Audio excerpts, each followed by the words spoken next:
Live from WWL Louisiana, this is an Elections on 4 special. Well, good evening, everyone. I am Katie Moore here with WWL Louisiana in our studios tonight. It is an exciting night for the city of New Orleans and beyond. Thanks so much for joining us for our Elections on 4 coverage. It is a historic night. Many hot races up for election tonight, of course, including New Orleans mayor.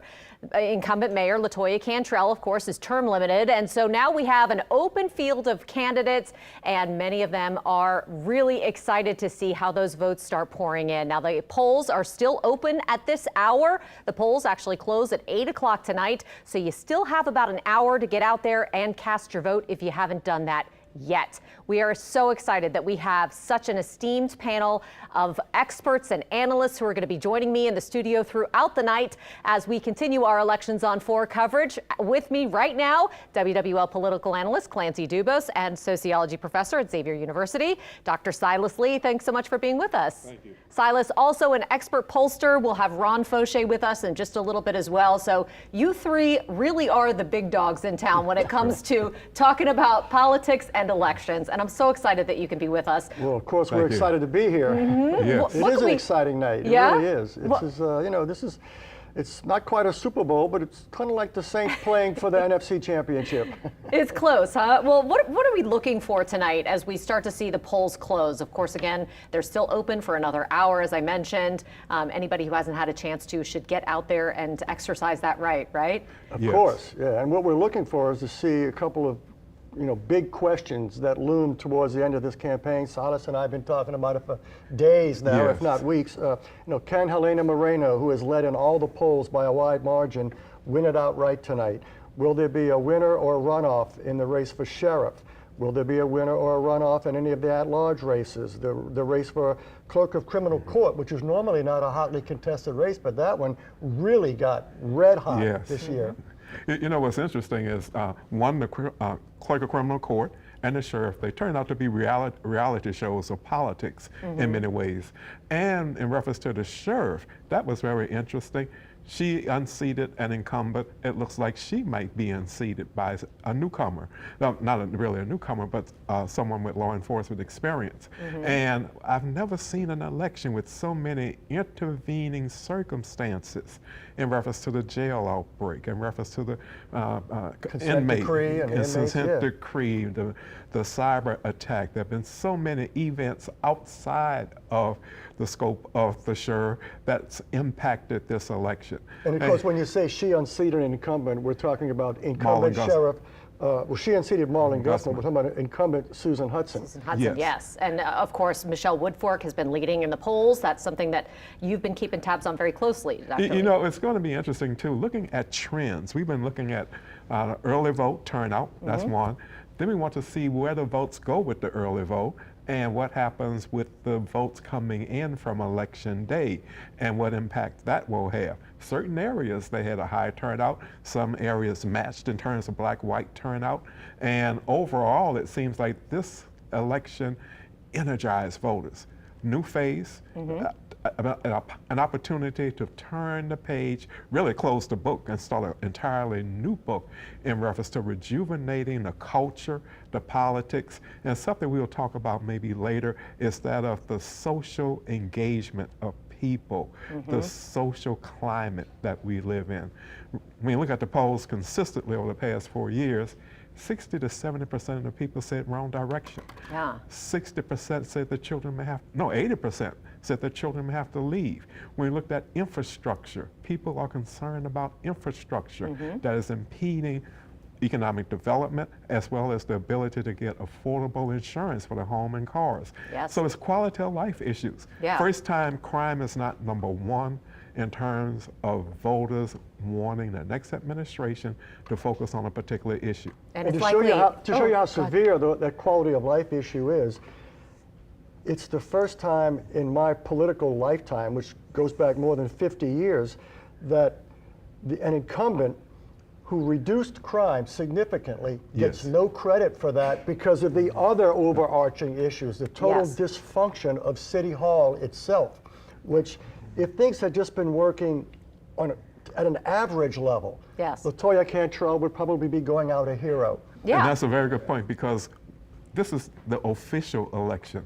The unofficial election occurs on a daily basis when people get in their cars, when they walk to work and go or in their neighborhoods, and either they hit a bump or the street light's not working. Yep. Something is not working effectively, and they don't feel that government is listening and responding. Yeah. That's the vote that we see in reference to right direction and wrong direction. Yes, and I think that's been really reflected in the campaigns that these mayoral candidates in particular have run. I mean, Yes. we've seen obviously Helena Moreno running on a, we are going to get the city moving in a different direction, and talking a lot about that infrastructure piece and the functioning of city services.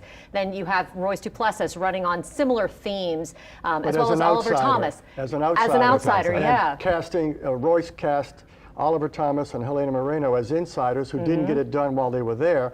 But that message only got a little bit of traction, not much. What's interesting is that Helena Moreno, who's been in state government and then city government for the last 8 years, is seen by voters as the agent of change.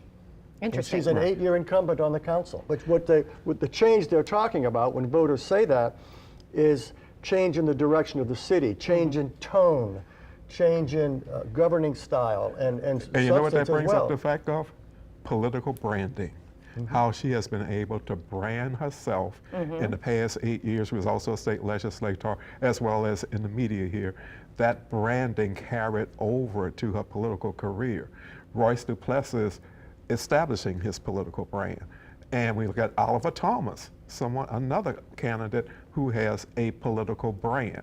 So we looking at candidates, they have unique styles and personalities and the unique political brand that's they have been able to try to market to voters. Yes. This is the marketplace. All And they're right, all well- running for the same office, but they ran 3 very distinct campaigns Yes. that reflect their brands and who they are. Absolutely, and it's going to be interesting to see how that plays out in the polls tonight. And we want to, visit the crews that we have out in the field now. We have crews all over the place covering all of the biggest candidates. And first off tonight is Sharice Gibson and Devin Bartolotta. They are joining us live over at the Helena Moreno campaign, where her party is expected to, really kick off in about an hour. Sharice and Devin, how are things right now?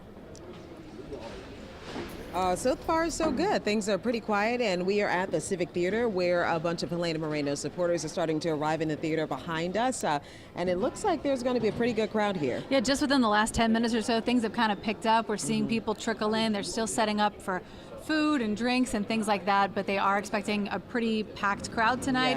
I'm sure they're hoping for a victory party. Yeah, they hope that she can pull off the upset. Of course, Clancy and Dr. Silas Lee can tell us this. A little bit earlier, they mentioned that she was leading in all of the independent polls. Now they're hoping that she can lead into a victory, winning the majority. That is the big question a lot of people have. Can she pull off the upset and win the majority in what has been really a kind of bitter race? We have had Helena Moreno, you have Arthur Hunter, who dropped out of that race, Royce Duplessis coming into that race a little bit late, and of course Oliver Thomas, Royce Duplessis and Oliver Thomas in all of those independent polls behind Moreno, and you had Arthur Hunter jumping in to support Royce Duplessis, even though his name was still on the ballot. Yeah, these last few weeks of the campaign, we were talking about this a little bit ago, have been kind of a little crazy. We've seen some ads, some mudslinging. We've also seen some last-minute endorsements for several candidates, including Helena Moreno. So we'll see how much of an effect all of that has on the polls tonight. All right, so right now we're standing by. Civic Theater is starting to fill up. We're starting to hear a little more voices. It was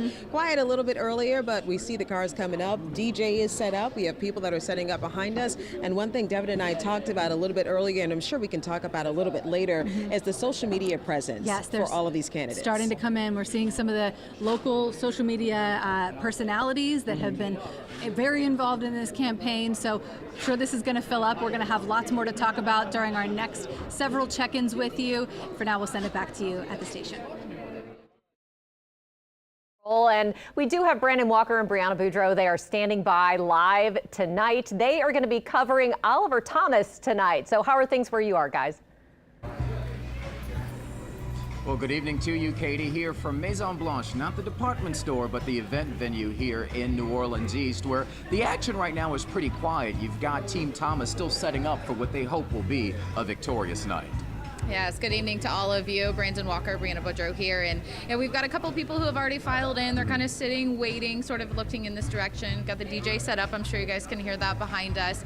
But it seems like a little bit of a calm atmosphere in here at the moment. But I know a lot of people excited to see as the night unfolds. Yeah, most definitely. Had the chance to speak to a staffer from the Thomas campaign a few minutes ago. Asked him how he was feeling today about everything. And he says he's feeling quite well. They're hoping to push Helena Moreno into a runoff. And they do think that will be able to edge out Royce Duplessis. Spent some time on the campaign trail today too with some supporters of Oliver Thomas, particularly in Algiers as they were campaigning. And there was a lot of enthusiasm behind that very point. People hopeful that they'll be able to not only get Helena Moreno to a runoff, but that Thomas will be able to edge past Royce Duplessis. You know, did this same uptown where along St. Charles, there was a lot of those people standing outside and they had their signs on the corner of the street. And when I spoke to them, they said, look, it's just about reminding people that you do have to get out to the polls, that it's a very important election, as many people spoke to me about something that Oliver Thomas has emphasized during his campaign, and that's that there's a lack of trust with the government currently. And so one of the things that a lot of people spoke to me about is that they just want to remind people they need to vote for someone who they can rely on to be transparent, and those people out there today told me that Oliver Thomas is that person for them. Yeah, Thomas has said that he would run a city that works for everyone, according to his policy plan on his campaign website as well, pointing to what many would agree are very frustrating factors here about the city of New Orleans when it comes to, for instance, street repair. Thomas has a plan, for instance, 10,000 new affordable homes here within the next 10 years. He says it's time for New Orleans to get working again, and he says if elected, he'll do just that. He also mentioned a lot about the structure as well as just waste in general. So if you follow along with some of his campaign promises, he said he wants to erect different places throughout government, a mayoral ethics committee who will double check on anything that is being wasted to make sure that the money is being appropriated where it should be. And that's something else a lot of people talked about today, that they want to have a checks and balances where they can in real time see if there is a problem, how is it being handled. Right, and Thomas has been honest about what it means, corruption, getting corruption out of City Hall. He himself spending time in federal prison after pleading guilty to bribery charges, ultimately resigning from his council post back in 2007, rebuilding his life, as he put it, to ultimately be reelected to city government back in 2002 here in District E. Oliver Thomas hopeful tonight that he will do what many hoped and many thought that he would have done years ago, and that is run for mayor and win. So it's just a matter of time. We'll see what happens tonight once polls close. Many expected to see that happen in 2010, so could it happen in 2025? We'll have to see. We'll stay tuned though, talking with those in the room and just kind of feeling out the atmosphere and keep you updated on everything here at the headquarters for Oliver Thomas. All right, thanks so much, guys. Lots to hear about tonight as these parties really start going and we start to get some results in at around 8 o'clock. Thanks so much. Now we also have a great crew out covering the third front runner for the mayor's race in New Orleans, Royce Duplessis. Joining us now, Mike McDaniel, Lily Cummings. Those two, you guys, how is the party where you are for Royce Duplessis? Obviously, this is a big night for all three of these candidates and, in fact, the entire field. But how are things where you are? Well, it hasn't started just yet, so at this point it's just the media as well as staff still getting things set up around here. You can kind of hear the DJ over here. Lily and I have been tapping our feet here a little bit, but the doors are for the rest of the supporters and everybody who wants to come out and really throw their support behind Royce Duplessis. That's going to be at 8 o'clock, so we still have some time before these doors open out here. But they're still getting everything set up. Of course, Royce Duplessis, the candidate that almost wasn't in this race, deciding early on back in January that he wasn't going to do this. And he talked with supporters. He said he relied on his faith, and then all of a sudden, 5-6 months later, he decided to jump in this race, and now here he is as one of the front runners. Right. This summer announcing that he was going to jump into this race, kind of positioning himself as the native son of New Orleans, growing up in Pontchartrain Park, a St. Aug grad, Xavier grad, only leaving New Orleans to get that law degree from Howard University before returning here to Louisiana. Of course, we've seen him kind of rise up through the political ranks. Obviously, he's an attorney, but he captured that seat for House of Representatives back in 2018. Then you saw him again capture a seat for State Senate, District 5. now he's looking to take a seat as mayor. This would be his first local seat, obviously serving on that state level for some time now, but he would be new to City Hall. And that's one of the things that he hopes will set him apart. He is not entrenched in local municipal politics when it comes to the city council or as the mayor. You've seen him on the campaign trail as well as his television ads really harping on that the chaos at City Hall is at City Hall among the two candidates who are also running for mayor, that of course being Helena Moreno and Oliver Thomas. So he's really trying to distance himself, and he has been ever since he got in this race, to really show that he's the outsider in this race to become mayor, and he's the one to get it done. One thing that I think all of the candidates have kind of elaborated on their platforms, Mike, has been that out-migration that we've seen here in New Orleans, losing so many residents, whether that's to high insurance costs, tax rates, all of that. So he is running a platform that's focused not only on that, but also housing, wanting to add 40,000 units in the next 10 years if elected. He's also focusing on universal pre-K. Those are kind of the top three things in this campaign that I've seen him elaborate on and really focus in on as he makes this run for mayor. And that's really one of the common threads that you see with all three of these candidates, these frontrunners, because just like the other two, he's really entrenched in these neighborhoods. He serves in positions politically that, you're in these different wards or in these different areas. So he really knows these blocks in the city from the block up. So just like those other two candidates, they're all kind of fighting at that grassroots level. Like they want to know where the pothole is. They want to know where the tree is down. And a lot of them can name these streets because they're from here, like you said. He's Gentilly, born and raised. Right. He's not from politics. His family didn't get into this. They just wanted him to be, successful and a good person, and really taught him the importance of being kind and helping people. And that's kind of one of the things that he has always said has really pushed him into politics and made him want to do that for the city of New Orleans. Look, Royce had a lot of ground to make up coming into this race late as he did. He's made a lot of strides in fundraising. Obviously, at the time that he entered the race, you have Helena Moreno already with $1 million in that campaign bank account. He's now raised more than $500,000, so he's caught up quickly, and he had to, right? So it'll be interesting to see if that pays off tonight. I think recent polling did show that Oliver Thomas had a slight edge above Royce, but I really think tonight is anybody's ball game. Oh yeah, and that really shows his viability in this race, that he was able to make up so much ground both in his name as well as fundraising to get to the point where he is today, to be one of these front runners, because someone coming into the race way later has a lot of ground to make up, and he, to his credit, has done a really good job doing that, because a lot of people in the city may know him as the state senator or the former representative, but what's he going to do as mayor? I think he's been able to get his platform and his campaign messages out there a lot, because he wants to be the one that is different from the others. I think he does have that state level recognition. He's obviously made a name for himself serving for us at the Capitol. Sometimes on the House floor or the Senate floor now, having those hard conversations going face to face with both sides of the aisle. So it will be interesting to see if, that state level recognition pays off.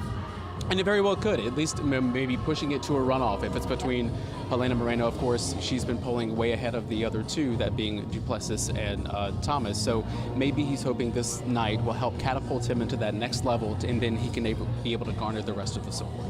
All right, well, more to come tonight from the Lakefront Airport. It's a beautiful setting here, beautiful building, so we will keep you updated on all that is to come for Royce Duplessis tonight. We'll send it back to you all in the studio. All right, some great points made there. We will have much more Elections on 4 coverage for you after a short break.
Elections on 4 coverage. A historic night for the city of New Orleans. Voters will either elect a new mayor outright or tell us who's headed to a runoff. In addition, we have lots of city council races up for grabs in New Orleans. A couple of races here and there in other parishes as well. But it is a hot button night for voters in the city of New Orleans in particular. So can't wait to dive in and get those first results from the polls once they close at 8 o'clock tonight. We do have an indication already, though, what the early voting numbers look like. And I think we also get the absentee ballots right after the polls close at 8. So we'll have to see how those turn out and those numbers look once that happens. And we do have two of the best political analysts in town with me here in the studio tonight.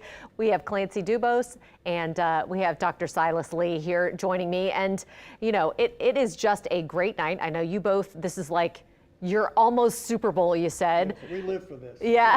Yes, you've been doing it so long. You all know the political fabric of this town. And what are the biggest factors you think that are going to affect how these races play out and what we're seeing in terms of turnout? We'll start with you, Clancy, and then go to voter enthusiasm. Which candidates' voters are the most anxious and enthusiastic about their candidate to make sure they go out and vote? Would you agree with that? I would agree with that. It's all about turnout. Okay. And the other component to that, it's about emotions. Touching the emotions of people, talking about issues they are concerned about, well, most importantly, making them feel that you have a connection to their experiences. Okay. That one, you understand it, you can relate to it, and most of all, that you have a strategy to address or present some solutions to their concerns. Okay, well, thank you both for that. And we do want to check in with Amelia Strahan. She is live tonight at one of the polling locations out there. She can kind of give us an idea of how traffic's been looking and whether or not the candidates have successfully done those things that Clancy and Silas just talked about, Amelia. Yeah, absolutely. So we are seeing a few last-minute voters trickle in. The traffic was much heavier when we got here about an hour ago. But we were curious, what are the main voter issues here in District A? So we asked some of the voters as they were walking in, what is bringing you to the polls today? And at least here in District A, we heard two things, and those were streets and safety. Now, District A it's uptown, Lakeview, and Mid-City. And we spoke to one voter who said she's actually lived near this school her whole life. She said that she actually rode up and down these bumpy streets, and she hopes that new leadership will bring some change to the city. I think safety is one of the top issues. I want the city to be safe. And then also road construction, because we still always have these holes and they're repairing them and they're, barricades all over the place.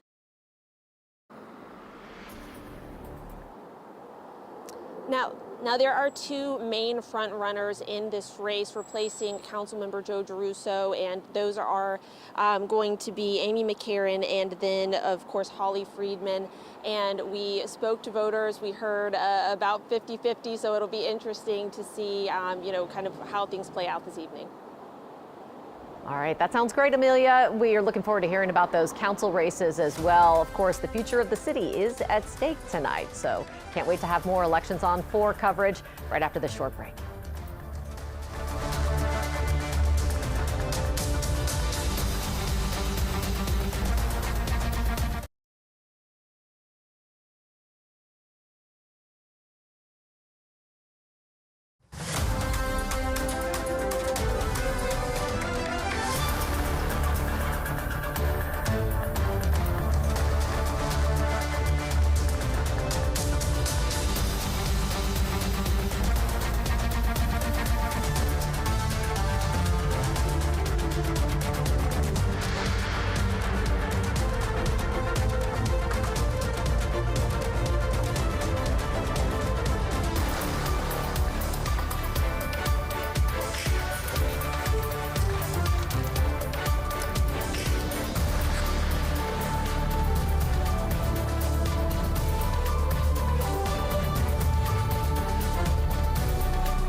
Another race that we are keeping very close tabs on tonight is the race for Orleans Parish Sheriff.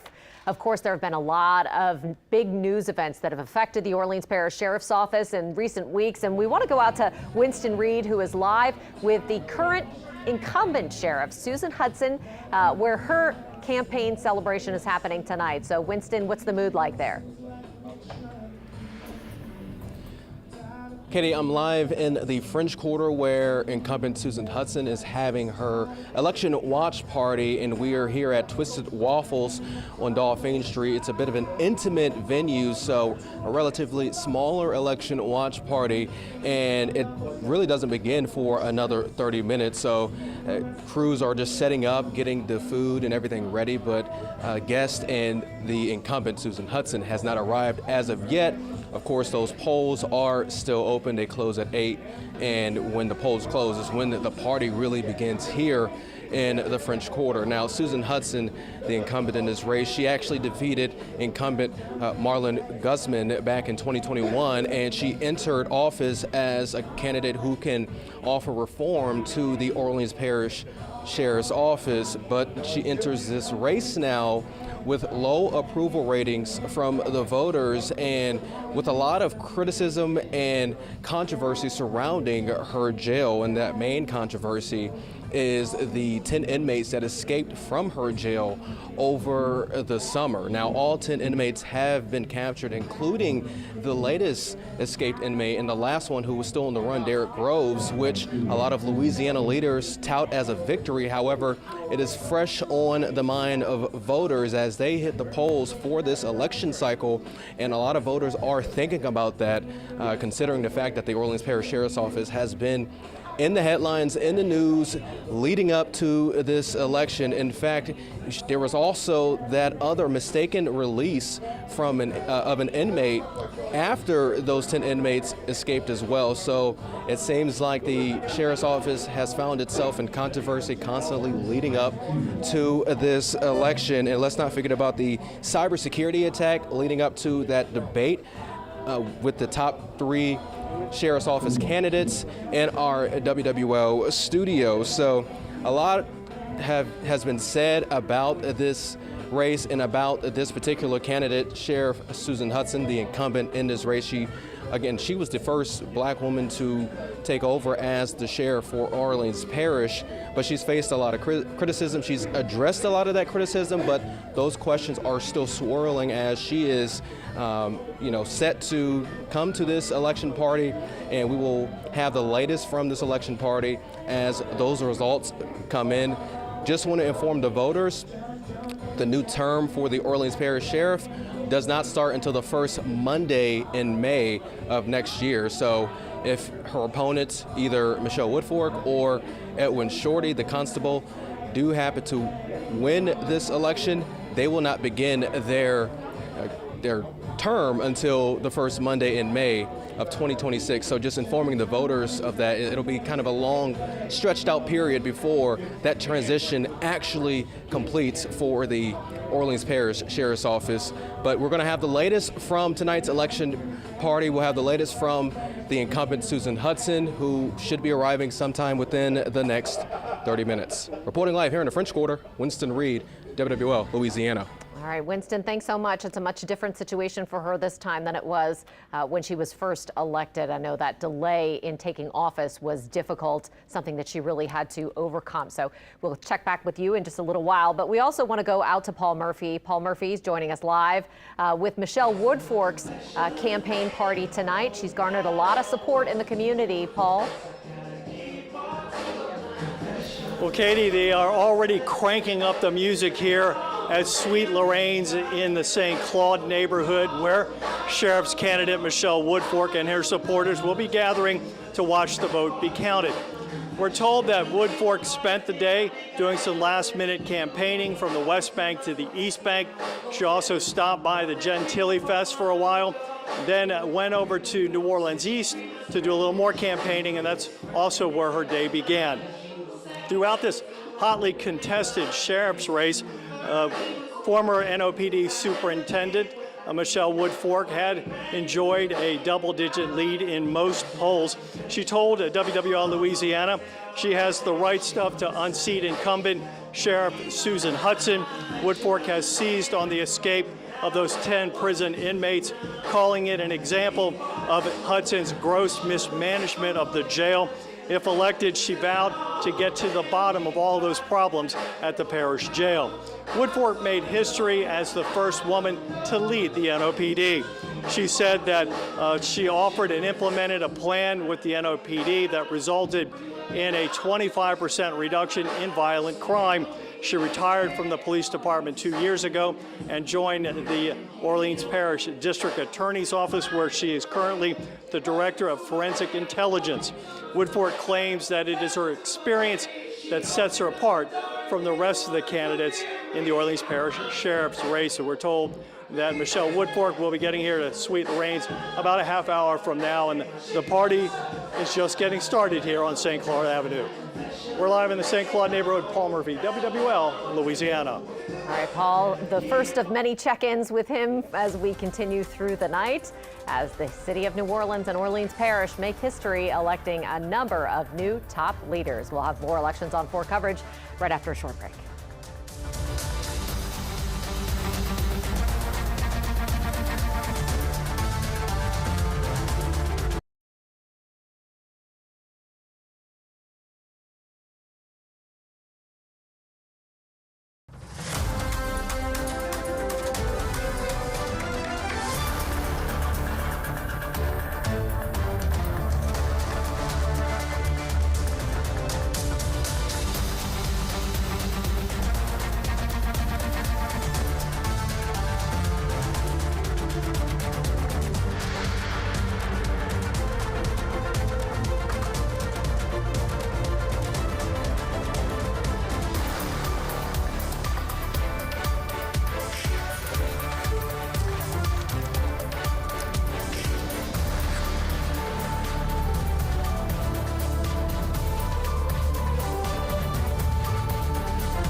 All right, while it is a big night for Orleans Parish in particular, there are a couple of races that are also hot button races in other parishes in the surrounding areas. I know there's at least one other election happening in Jefferson Parish. And of course, over on the North Shore in St. Tammany Parish, the city of Slidell has a big mayoral election there as well. Meg Ferris covering that for us tonight. She's joining us live with a first sneak peek of what's happening out there in Slidell. Meg? Well, good evening, Katie. Photographer Mike Milan and I will be going back and forth between the two candidates. That's Bill Borchett, and he is a businessman from this area. He has been council at large, and he took over the mayor's position in January when Mayor Comer was appointed to a position in Governor Landry's office. So this is a special election. So whoever wins tonight, he or the current police chief, Randy Fandel, will be filling in until June 30th. There's going to be another mayoral election in the spring to elect the person who will take the seat for 4 years.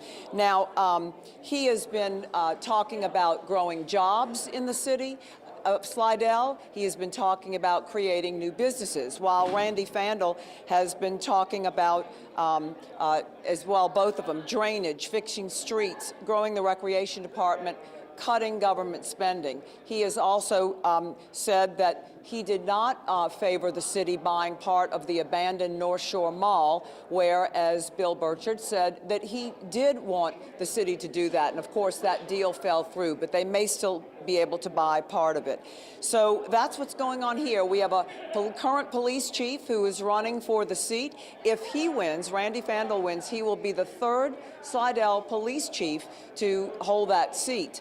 And if Bill wins, then he will continue this interim position for till June 30th, but still would have to be reelected in the spring to continue for 4 years. Now, I'm told that there has been a huge war chest, that the two candidates have spent more money than normal. And also over here, I'm told that voter turnout hasn't been so wonderful. There was about 11% that started in early voting September 27th, but overall some of the polls say they haven't gotten a lot of people. Now, I'm also told that because small turnout, small area, that we could know as soon as 8:10 or 8:15 who the winner is tonight. But we'll be back and forth from both candidates' places. They're just 5 blocks apart here in Old Town Slidell. Reporting live for our election coverage, Meg Farris, WWL, Louisiana. All right, lots of hot issues over there on the North Shore as well. Lots of eyeballs on that race, and Meg's going to cover it for us as we continue through the night. We're just getting started here with our Elections on 4 coverage. We'll be right back after a short break.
Welcome back, everyone. We are continuing our Elections on 4 coverage tonight. A big night for the city of New Orleans, the city of Slidell. There is an election in Jefferson Parish as well, and mostly all eyes are here in Orleans Parish because of the fact that we have so much history being made. We have a big race for mayor. We have a big race for sheriff. The city council races are, many of them, up for grabs still. So the entire city leadership in New Orleans has the chance to change as these polls begin to close and the votes start coming in at 8 o'clock. We got about 20 minutes to go. I was just talking with our analysts here who are in the studio with me, Clancy Dubose, Dr. Silas Lee. We're at the finish line tonight. 20 minutes to go until those polls close. For some of the candidates, it's the finish line. For others, there'll be a runoff. We'll see. Yes, it's exciting. But one thing that we haven't really touched on yet was the role that Mayor LaToya Cantrell is playing in these campaigns. How much of an impact do you think LaToya Cantrell is having, and how big of a factor is she, do you think, Clancy? To some extent, she's having an enormous impact. And that is always true at the end of a mayor's second term, because when a mayor runs for re-election, it's a referendum on that mayor, and the voters get to say, do we keep that mayor or don't keep that mayor? New Orleans, historical little footnote here, New Orleans, under the present charter, has never failed to re-elect an incumbent mayor. Every mayor has has been guaranteed politically, not legally, but the history tells us that every mayor since 1954 has been re-elected to a second term, including some that were controversial, Ray Nagin and LaToya Cantrell. But when that mayor's term is over, that mayor is unofficially on the ballot in that voters by then, even for mayors who were good, who got high ratings and who are judged well by history, but at the time of their successor's election, voters are looking for somebody different. Not necessarily because they dislike that mayor, but they just want to change. And in this election, they are tired of the present mayor and they want somebody very different. And I call it the pendulum effect. And you never know which axis it's going to be on. It can be a racial pendulum where we had black mayors for a while, and then the city was ready for a white mayor like Mitch Landrieu. Sometimes it's the gender axis, where after so many male mayors, 8 years ago, the city was ready for a female mayor. The two candidates in the runoff were both female. So this time it's somebody who is kind of like it was when Mitch Landrieu ran after 4 years under Nagin of sort of non-function.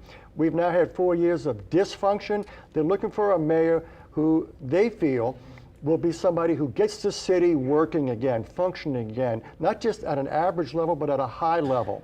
And so in that way, without her even wanting to, she's been an impact on this race. Silas? Yeah, she became the measuring stick by which candidates and voters measure other candidates.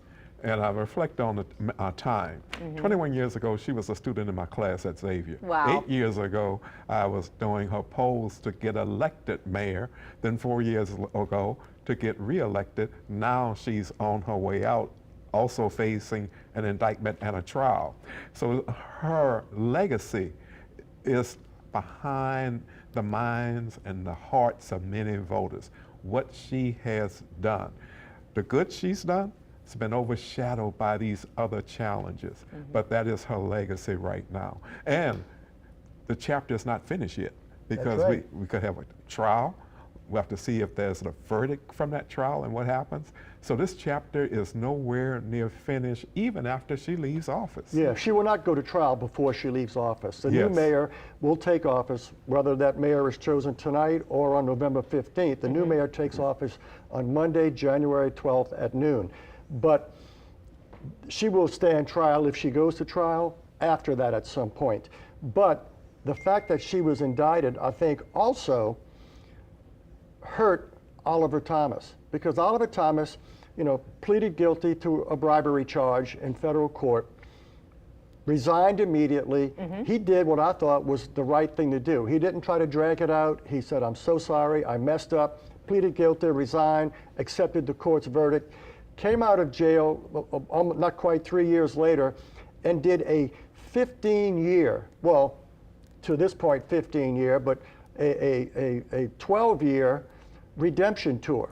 He did not come out and run for office right away. He spent 12 years doing volunteer work, working in the communities, worked at Covenant House, gave speeches about, substance abuse and gambling addiction and, making good choices, and redeemed himself. And 4 years ago, when he ran for the city council from District E, he was elected over an incumbent. And it wasn't really a rejection of Cindy Wen. It was more like a positive vote for Oliver Thomas. And now he wants to run for mayor.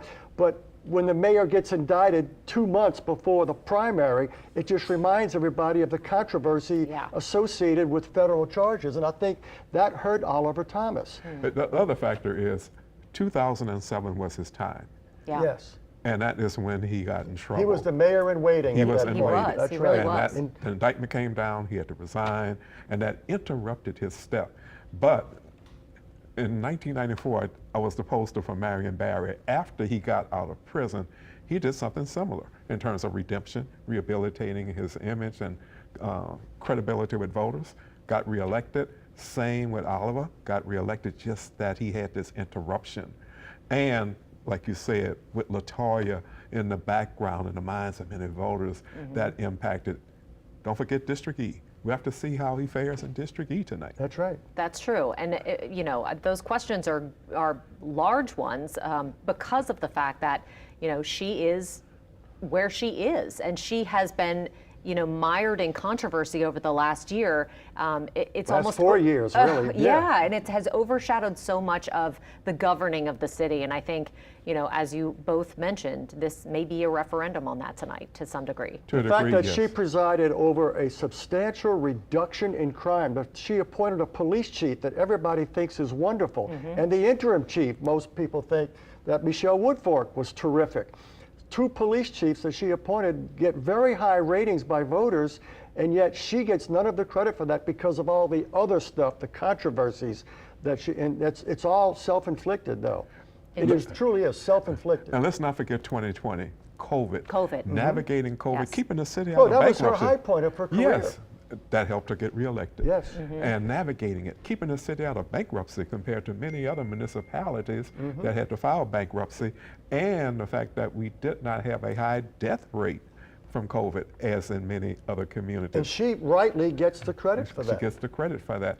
And after that, about a year or 2 later, that's when the wheels started to wobble and come off. Yeah, and Hurricane just recently, Ida, I think, was a tipping point. Yeah, it was. The garbage didn't get picked up, the traffic lights stopped, you know, traffic signs, and they just never did recover from Hurricane Ida. I mean, we managed, as you just mentioned, for her to keep the city afloat during COVID, and now here we are, you know, just a couple of weeks ago, she's telling the city council we have a $100 million budget hole and we need to raise taxes, both property taxes, both sales taxes, you know, and now we're in financial questionable territory. So that is quite a change in her, you know, last term.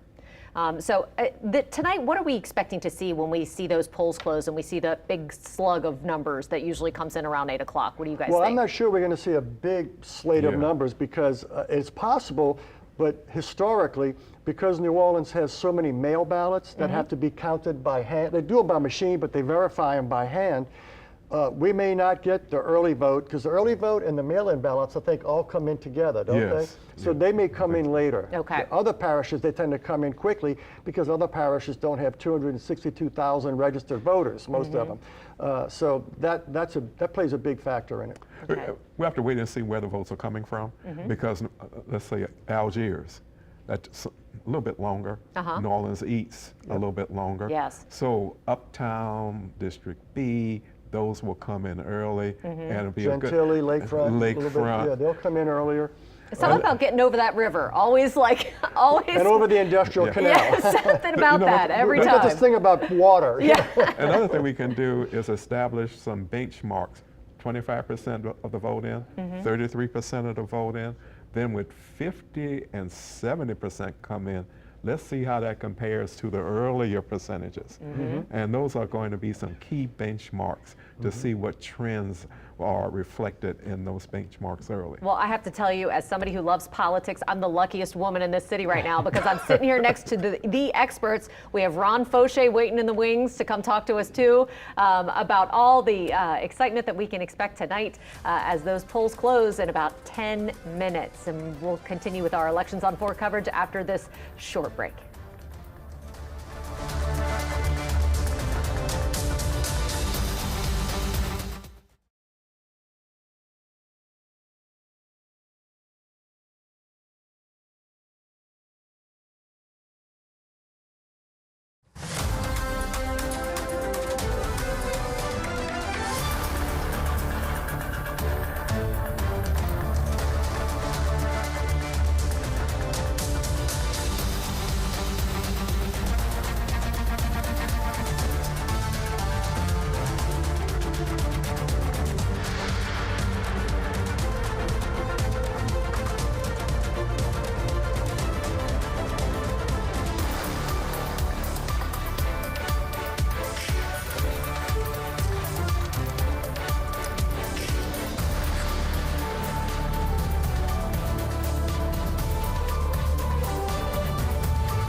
Welcome back, everyone. You're joining us for our Elections on 4 coverage. We have about 7 minutes until the polls close in New Orleans, in Jefferson Parish, St. Tammany, and all the other areas that may be having elections tonight. It is an exciting night and a historic one, especially for those people in Orleans Parish and New Orleans. We want to go to Amelia Strahan. She's joining us live at a polling location as we have about 7 minutes left until those polls close. Amelia, I know you're keeping tabs on the council races tonight, but how are things where you are? Anybody still trickling in out there? Yeah, we are at the Leah Chase School, and I thought we had seen our last voter. Things were pretty quiet for like about the past 15 minutes, and then just a few minutes ago we saw a man and his child walk in, so it does look like people are taking advantage of the last few minutes. But like you said, just 7 minutes left now. Now, the traffic was much thicker whenever we got here a couple of hours ago, but we may have seen the last voter for the night. We'll have to see. We've been asking the voters, kind of what are some of the issues that are bringing you out tonight? And many of them have said they'd like to see improvements to infrastructure. They're concerned about safety. So we will know in the next few minutes how this race pans out.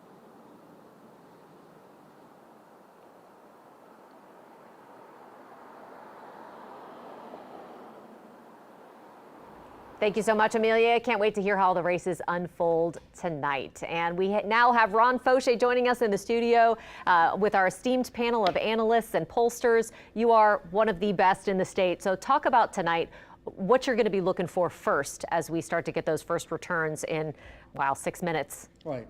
Well, I think one of the things that a lot of people will be looking at is voter turnout.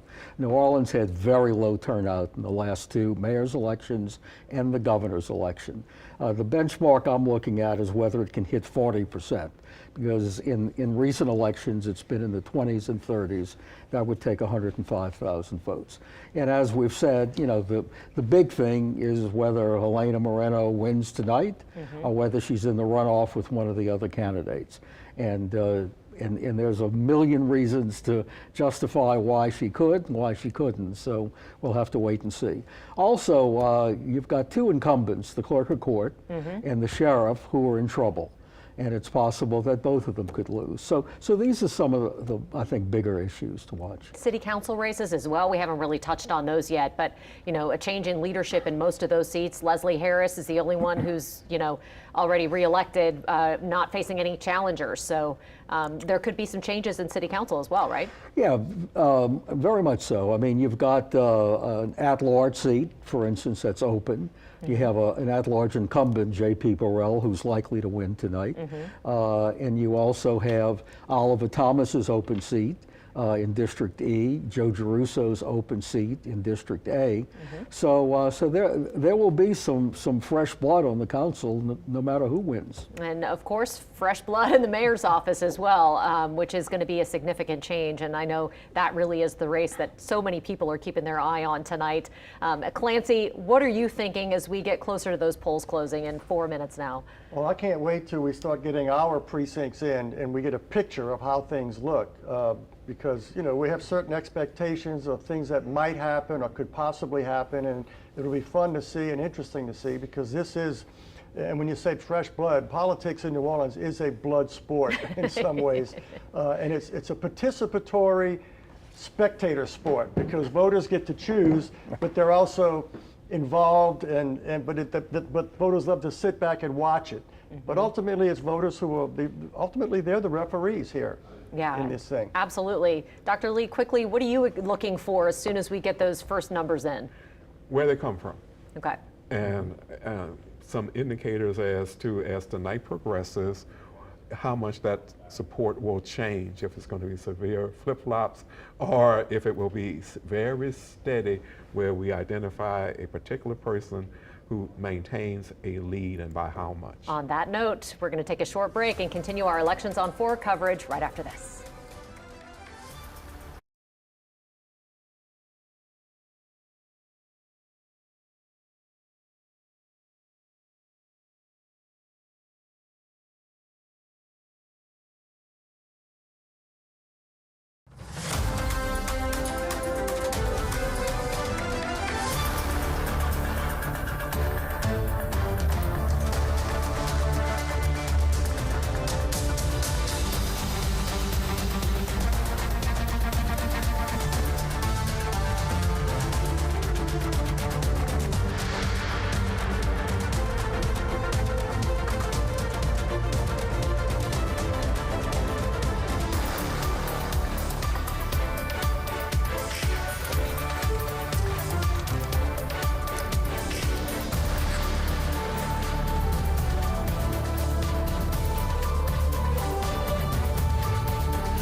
Live from WWL Louisiana, this is an Elections on 4 special. Good evening, everyone. I'm Katie Moore, and thanks so much for joining us for our Elections on 4 coverage. It's an exciting night in Orleans Parish, Jefferson, and of course, St. Tammany Parish, electing a new mayor there.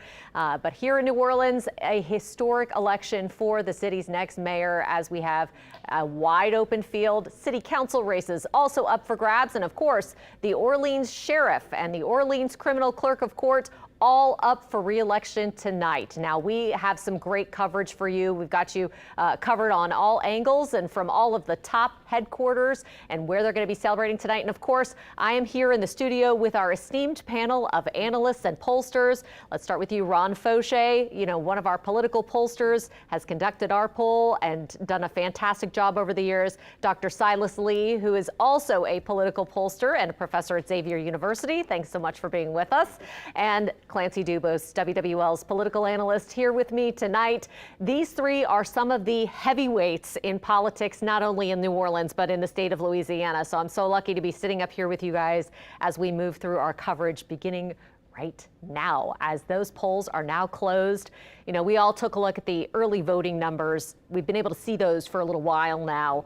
What can we conclude based on those numbers? What do you guys think those numbers are going to tell us, Clancy? One of the things that I think a lot of the media missed when they looked at the black and white numbers and focused on those, they missed what to me was the biggest, most important number, and that was the early vote by women voters. Women, well, let me start with black and white. Black voters traditionally turn out in slightly larger proportions than their registration in early voting, and it's largely elderly, but older, 50 and older black voters. Mm-hmm. White voters vote about where they normally vote or a little bit higher. That happened again this time. Nothing different dramatically from what we see what we have seen in the last 3 or 4 election cycles. What was different this time and what is dramatic, in my opinion, women voters are already the majority in Orleans Parish. They are 56% of the registered voters in New Orleans. But in the early vote, they were 62% of the votes cast. And I think that bodes well for Helena Moreno, because her biggest cohort of voters, and she does well across race and gender and age categories, but her biggest cohort is women voters in terms of where the strength of her support is. But that was the early vote. We've had another week of voting, another 2 weeks of voting since and campaigning since early voting began. Mm-hmm. So we'll see if anything changed that. And it will be interesting to see what it looks like right before we get the early returns. And we have over 40,000 votes between in-person early voting and mail-in ballots. It'll be interesting to see if those, because these are people who made up their minds 2 weeks out, 10 days to 2 weeks out, mm-hmm. as opposed to people who watched everything in the last 10 days and saw the barrage of attack commercials. I was just going to say, that's when those attack ads really started firing up. So, Silas, what do you think we can glean from all of that? And how much, I guess, we won't be able to tell until we get the actual poll results, how effective those attack ads were. Well, we can talk about that in social media. However, with reference to early vote, it has changed the strategy of candidates. They used to wait 2 weeks before the election, 7 days, to engage in serious attacks and have the surprises before. Now with early vote, you have to be more strategic. You have to engage in retail politics significantly earlier, which means you have to spend money earlier. And as Clancy was saying, women are the chief executive officers of the household. Mm-hmm. Financial decisions, other decisions impacting the family and communities, women are the major influencers. So that is why women on a daily basis are engaging in an early vote that's unofficial when they live and navigate the city. And that is also contributing why you see this high interest and turnout with women. I think of early vote as the appetizer. The appetizer. And you can have a lot of appetizers and you can still eat the main course. And that's what you see here. Well, Ron, what do you think this appetizer is going to tell us about the entree tonight? Well, a few things, and one thing I would add to what Silas said is, even though campaign reform supporters think there's too much money in politics, and there is too much money in politics. So many of these people went and supported legislation to have early voting, and early voting increases the cost of campaigns for the reason Silas said. You don't just vote on election day, you're voting for 2 weeks. So the campaigns have to have more get out the vote, more advertising earlier, and the whole thing. So it does increase the cost of voting. I think what the numbers showed is that we're going to have a higher turnout than we had in the last few elections. Probably it's showing twice as much in some cases as recent elections. Although the presidential race had twice as many early voters in Orleans as we had this time. Oh, wow. So, but that was a big race. You know, Yes. that had almost 60% turnout. So we'll have to see. But I also think people make a little bit too much of early voting and the impact it'll have on the election. Okay, you You think know, there's... we don't really know who these people are voting for. And we can look at the demographics. And what Clancy said is true about women voters, and what Silas said is true about the additional numbers. But we don't really know who these people voted for. Do you think that the fact that we do have that early voting factor, is that one of the reasons that we heard that Royce's decision in January handicapped him coming into, you know, where we were 6 months ago when he decided that he was going to run?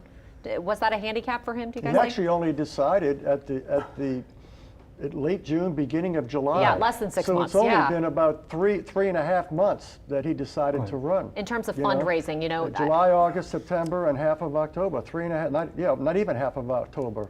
Well, but he determined when he got in the race. Right. I mean, nothing was keeping him. He got out for 6 months. He Yes. got out from in getting late back December. in. Yeah, so And I would also say, too, he ultimately raised a lot of money. He did. And he had to do it quickly, at the last right? And he did it quickly. Yeah, absolutely. So maybe it won't. I guess we'll have to wait and see, and whether or not that's going to play a role. You all have said that the location for our first poll results coming in is going to be the biggest indicator of how things are going for these different candidates. What are we looking at in terms of different parts of the city that you all are going to be keeping a close eye on tonight? Clancy? I think we're going to look, unfortunately, the areas that we want to look at the most closely are going to be the ones that come in last. Algiers and East New Orleans. Yeah, probably You know? so. Yeah, really. Yeah, and now most of the polling showed, and Silas, I don't know if you agree or not, but Helena Moreno's best council district is Council District A. And I think it was that by a pretty significant margin. So if Council District A is coming in heavy at the beginning, it may be exaggerating her ultimate vote. So we'll have to watch and see that. Is that the fact that there isn't an incumbent in A, is that going to help, boost turnout in that area? You have That's no a part of incumbent it. council member. A and so is there's a lot very of activity. diverse too, Yeah. because they have changed the boundaries. Also with Council District A, it's a very competitive district. It has the second highest number of new residents post-Katrina compared to the East Bank of District C. And that's going to be interesting, the re-election of Freddie King, and if he is able to avoid a runoff, and also where those votes come from in reference to District A, New Orleans East, and District C, where at in District C, because you really have two cities in one district, East Bank and West Bank. Interesting. And the other thing about District A is it has the highest percentage of Republicans of any of the 5 council districts. So if Frank Janusa, who's the Republican candidate, is going to get more votes than people have predicted, which is certainly possible, we would know from District A. Okay, well, we're going to keep close eye on that, and we're going to continue to talk about what we can expect as we move through this historic night here with our Elections on 4 coverage continuing right after this.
Welcome back, everyone. You are tuning in to our Elections on 4 coverage on this historic night, especially in the city of New Orleans and New Orleans Parish, where some major leadership positions are up for a primary election tonight. We're keeping tabs on those very closely, and we have some of our best crews out at some of the most hotly contested races all around town. And we want to begin tonight with Sharice Gibson and Deb Bartolotta. They are keeping tabs on the Helena Moreno campaign.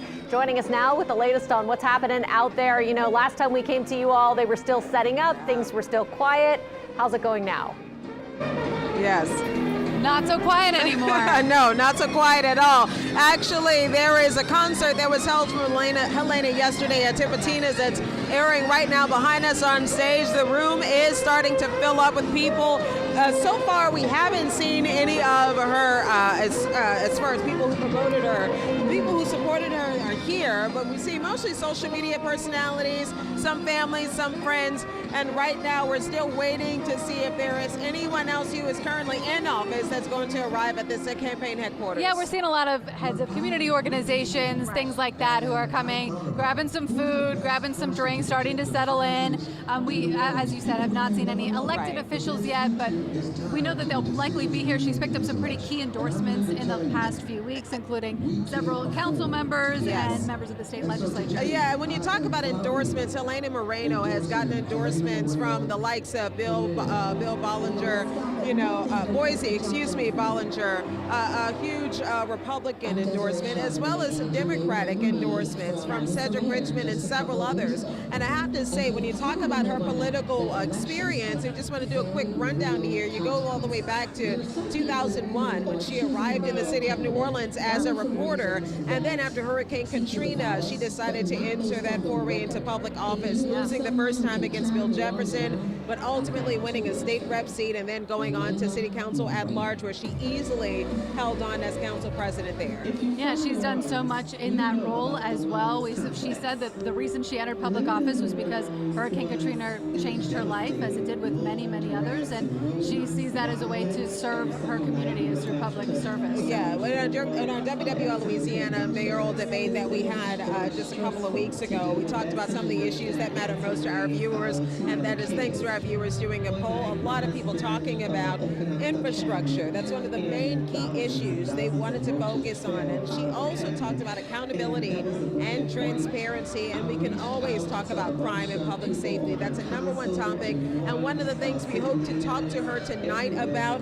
I know that all of her supporters are right now hoping that she can cause an upset by getting more votes, more than 50% of the vote, hoping to not go into a runoff. We've already had one of her supporters walk up saying that they hope that this is one and done. Yeah, certainly. We know that she has talked a lot about her first 100 days, going back to some of the things you spoke about, how she said that she would like a Super Bowl level of communication and collaboration, and to get the city services running as they should. So we'll see tonight if she'll have the opportunity to do that, or if we have to wait 4 more weeks to find out who will. Yes. All right. So we're going to send things back to the studio. It's getting even more packed, even more loud. There is there are two DJs set up, Katie, here, as well as what's happening on the screen. So it's going to get a bit louder, but we're going to make sure that we got you all covered. All right. That sounds great. Thanks so much, ladies. We appreciate that update from the Helena Moreno camp. We want to go out to the Oliver Thomas party next, and we have Brandon Walker, Brianna Boudreaux standing by there. You know, all of these places where we checked in with you all an hour ago, things were slowed moving, kind of everybody's setting up out there. So is there a crowd gathering for Oliver Thomas? Yeah, well, Katie, the crowd is beginning to gather for Councilman Thomas at the moment. Not quite as crowded as what you saw there from Devin and Sharice, but the room is beginning to get packed here. People are beginning to file in and grab a seat, waiting for Councilman Thomas to get in. We can actually take a pan of the room right now and see for yourself here at Maison Blanche, the event venue, as I said, not the department store, but of course we know where the name comes from.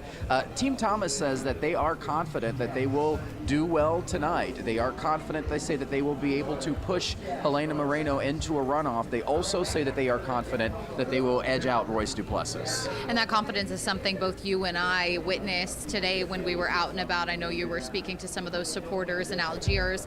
I was doing the same uptown, and just hearing from them, a lot of them said, you know, he's focusing on making more transparency a thing as far as if he were to be chosen as mayor. He said that that was something that he expected, you know, to take place with his campaign, because he said, frankly, a lot of people have mistrust when it comes to the government. And a lot of those supporters, I think for both of us, reflected that and said, we feel that he has tangible ways that he has laid out that if elected mayor would be able to make some of those changes right away. We talked about some of those that he has listed on his website if you're interested in learning more.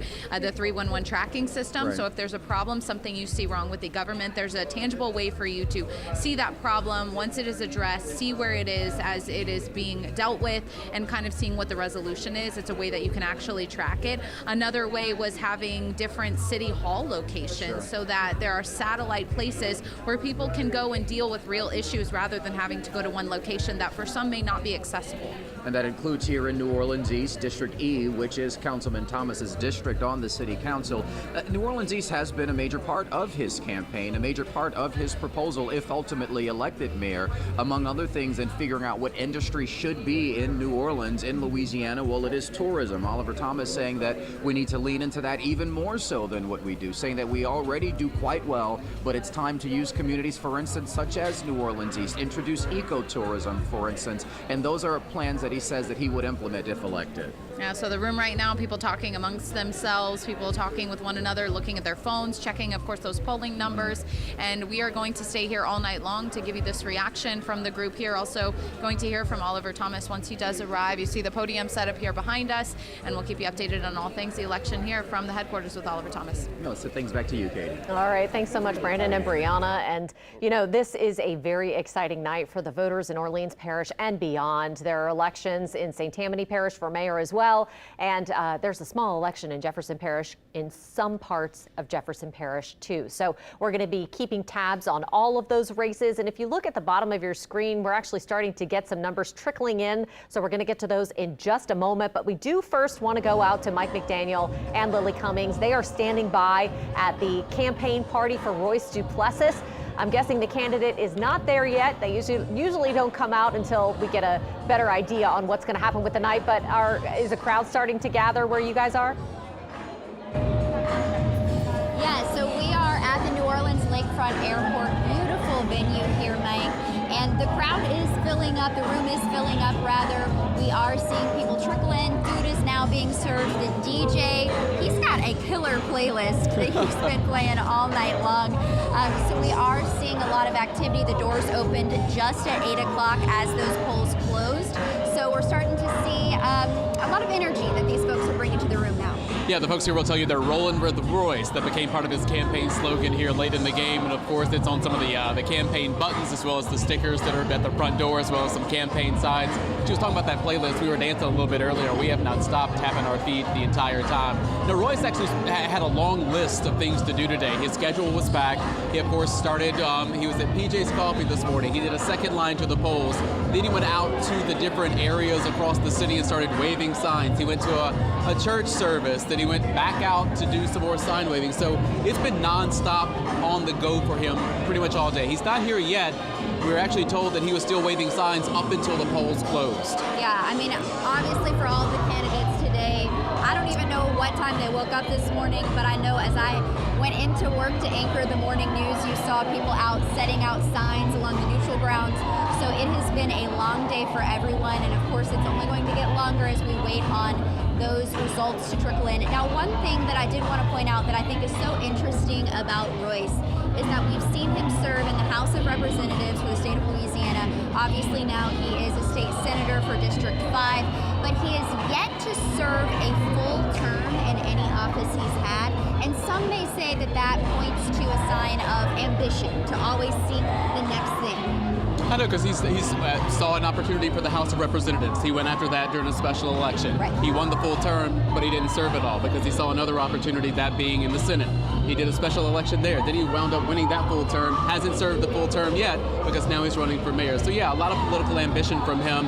He's got the wherewithal to know what he's doing, especially in the legislature. He's championed so many pieces of legislation, everything from criminal justice reform to public health, a lot of things dealing with youth, specifically youth violence, and that's been one of the things he's really campaigned hard on during this campaign because he wants to be able to blend his hometown roots and his political experience into this mayoral race. And he is known for being able to reach across the aisle and work with Republicans and Democrats there at the state capitol in Baton Rouge. But I know that this session in particular, he wasn't as successful. He put forward 8 pieces of legislation. None of them were quite successful. A lot of those having to do with rising costs of homeowners insurance. You saw sort of some compromise come out of some of those bills, but he wasn't completely successful in getting any of them passed in their initial form. And he's really had to hit on a lot of those hard-hitting, hot-button issues that a lot of folks across New Orleans are having to deal with because that's what has really catapulted these 3 frontrunners in this race. They're constantly out there talking about these issues. These are the things that voters want to hear about. And here we are tonight. Royce Duplessis originally was not going to be in this race, but now we know he has the ability to run a race and pretty well, considering he came into this months after the fact. Right, July 1st. Right, exactly. Making that official announcement on July 1st, and that was one of the things he said coming into this, was that he felt like he heard from the voters, the people of New Orleans, saying that they wanted another choice, and another campaign slogan that they're using tonight, Royce is the choice. So we will see tonight if that turns out to be the case. Yeah, you can see behind us the stage is set, it's all lit up. Of course, folks just they're at the buffet right now. That's kind of what we're doing. We got gumbo off to the side. We got a penne, shrimp, seafood, pasta off to the side. So there's a lot going on. The bars are open, so people are still filing in the doors behind us here at the terminal at the airport here on the lakefront. Look, Mike has already checked out the buffet. I have yet to go over there and sneak a peek, but I will head that way. She's trying to tell on me already. She's been at the bar. That's what it is. Hey now. Election night secrets, getting the tea spilled over at the Royce Duplessis campaign by you guys. We appreciate it. Thank you so much for that update. We are starting to get the first set of numbers coming in for the New Orleans mayoral election. I have 3 analysts with me here in the studio who are anxiously awaiting a chance to talk about these initial set of numbers. So when you all saw the numbers that just popped up on the screen here a little bit ago, what were your initial thoughts? We can take a look at these maps that Clancy Dubose is pulling up for us. But so Clancy, what are we taking away from this? Right now, 65% for Helena Moreno. It's going to change. These are precincts mostly from Mid-City and the lakefront, which are largely white precincts. Okay. And so it's not surprising that Helena Moreno has this huge lead. It's not going to end up that high. Mm-hmm. Frankly, I do think at this point, based upon what we saw from early voting results, Helena Moreno getting 55% of the early vote, that's with 40,000 votes counted already. Yeah. So that's like, if you guys took a poll of 40,000 voters in New Orleans and it was citywide, what would you say? What would the margin of error be? About a percent, maybe less? Yeah, that would be it. So, I mean, I'm ready to call the race for Moreno at this point. I don't know what the exact percentage will be, but she's going to win it outright tonight. You think so? I do. I really think so. Not 65%, but more like somewhere right above or right below 55%. Yeah, That's a big prediction. I think one thing we definitely know is she's running first, and she's going to run first by a wide margin. Okay. I agree with Clancy. It's probably likely she takes it, but let's look at more numbers. But let's look at the trends. Yeah. Okay, we have one set of numbers here showing 65, early vote was at 55. Let's see what happens at 33%, 50%, exactly. And this is only about 2 or 3 precincts. So these numbers don't tell us anything other than in those precincts she's doing what she should do. Right. And the others are doing about what we would expect. Duplessis second, Oliver Thomas third, Janusa getting 6.5%. But again, these are majority white precincts where you would expect to see some Republican vote. Citywide, we'll see what he gets after, Right. after that. I don't think anybody has predicted necessarily that he's going to come out first in this race, but Janusa could play a role in how this Yes. shakes out tonight, Yes. right? And Taking why some is votes that? away Yeah, because he is the lone Republican. And there's so many other candidates running, but he was able to buy some last minute ad time. He also had an ad featuring Royce and Oliver saying that they would hire him to look at the finances, which is a first I've seen in terms. It's an interesting tactic. I don't Yes. think I've ever seen somebody never seen campaign that with before. other people running. Right. Very Well, that was a interesting. play for his votes in the runoff in case there is a runoff. Right, sure. That he won't be in. Right. Yeah, that's interesting. Right. What else can we take away from this, Ron? What do you think? Well, one thing going back to the Janusa thing is if Helena Moreno is very close to winning in the first primary, but not quite there, and he has a bigger vote than expected, 6, 7, 8, 10%, which is not impossible, probably more than he'll get, but not impossible, then a lot of people will attribute that to him being in the race. But there's a but to that. Okay. And the but is that every survey I did showed that Moreno never exceeded 80% of the white vote. In the primary, she was in the 70s. In the runoff, she was about 80, maybe 81, 82 at the most. So there was always at least 18 to 20% of white voters who had a resistance to voting for Moreno. So it's very possible Janusa's vote will be coming from those voters. But she was getting a majority of the vote when she was getting 82%, you see? Yes. So it doesn't necessarily mean he pulls her down. Gotcha. But the numbers, for Moreno are looking very good. Looking good. The at-large race. Yes. That's going to be interesting. Will it win it outright? That's a great question. Because we have Delisha Boyd in it too. So let's see what impact the controversies surrounding her had.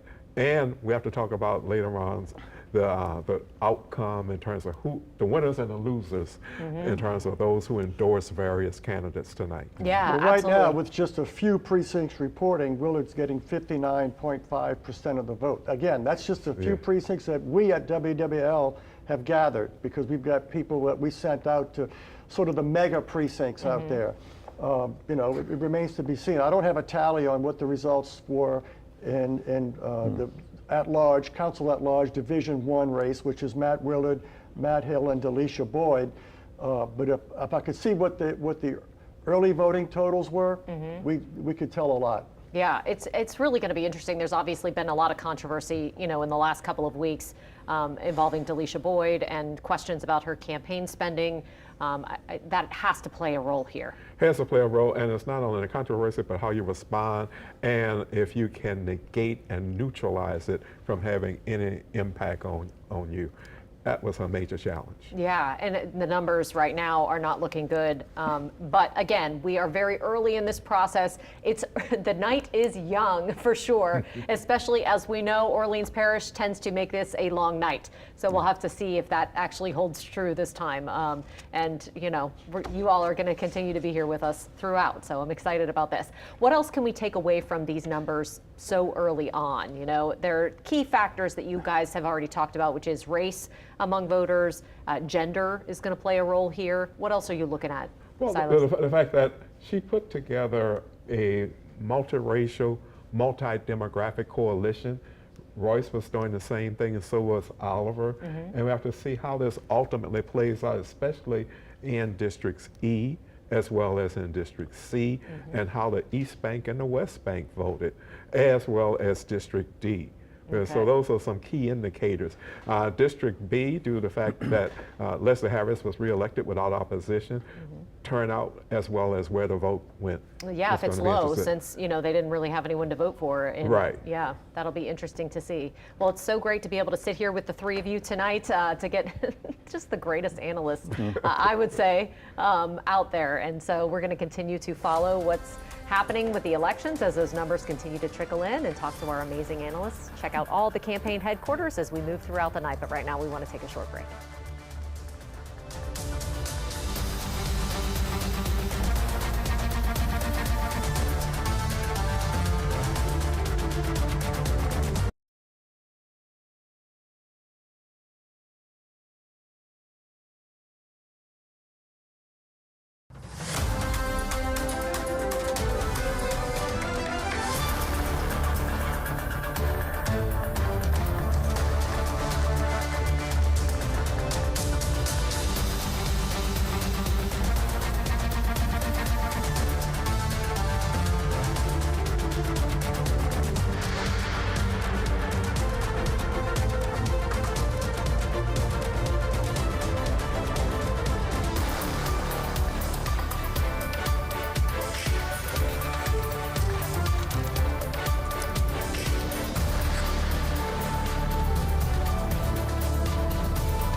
Welcome back, everybody. We're keeping tabs on a number of elections across the Metro New Orleans area tonight. It is a historic and exciting night, especially in Orleans Parish, where the city will have a primary election tonight for the next mayor and, quite frankly, for the next leadership team of New Orleans.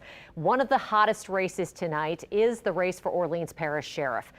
We have an incumbent sheriff who has been mired in controversy in the last several months, and we have a challenger who's gained a lot of support. We want to go out to Winston Reed, who is standing by with incumbent Sheriff Susan Hudson, at least at her campaign party tonight. Winston, what's the mood like there? Well, Katie, over the past hour, it's been a bit of a vibe shift, and I'm here at Twisted Waffles here in the French Quarter, and you hear the music behind me, so it's going to be a pretty upbeat vibe throughout the night, and people have been showing up. So about 50 people have showed up already here at the venue. It's 8:33 right now, and just looking at the polls and looking at the numbers, with under 1,300 total votes so far in the Orleans Parish Sheriff's race, Michelle Woodfork is in the lead. However, it's going to be a long night, not only for this race, but for many of these races. And behind me is the podium where, at some point tonight, incumbent Susan Hudson will take the stage. And listen, we've talked about the controversy surrounding her jail and her office. However, the incumbent Susan Hudson, she has campaigned on her achievements and on her being a change agent and being someone that can bring transformative justice to the Orleans Parish Sheriff's Office. She had an ad campaign recently touting the success on Mardi Gras Day in terms of not having any fatalities or any violent crimes take place on Mardi Gras Day. She credited her staff and her deputies for patrolling the streets and allowing Mardi Gras Day to be what she calls a success and a safe endeavor during that time. And she also campaigned on being a candidate that provides a living wage for her staff and her deputies, as well as providing resources for inmates, also prioritizing their mental and physical health.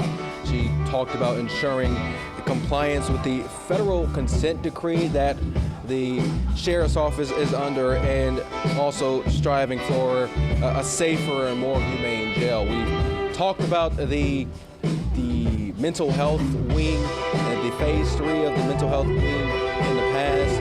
It has faced some controversy as well due to delays and increasing cost of construction.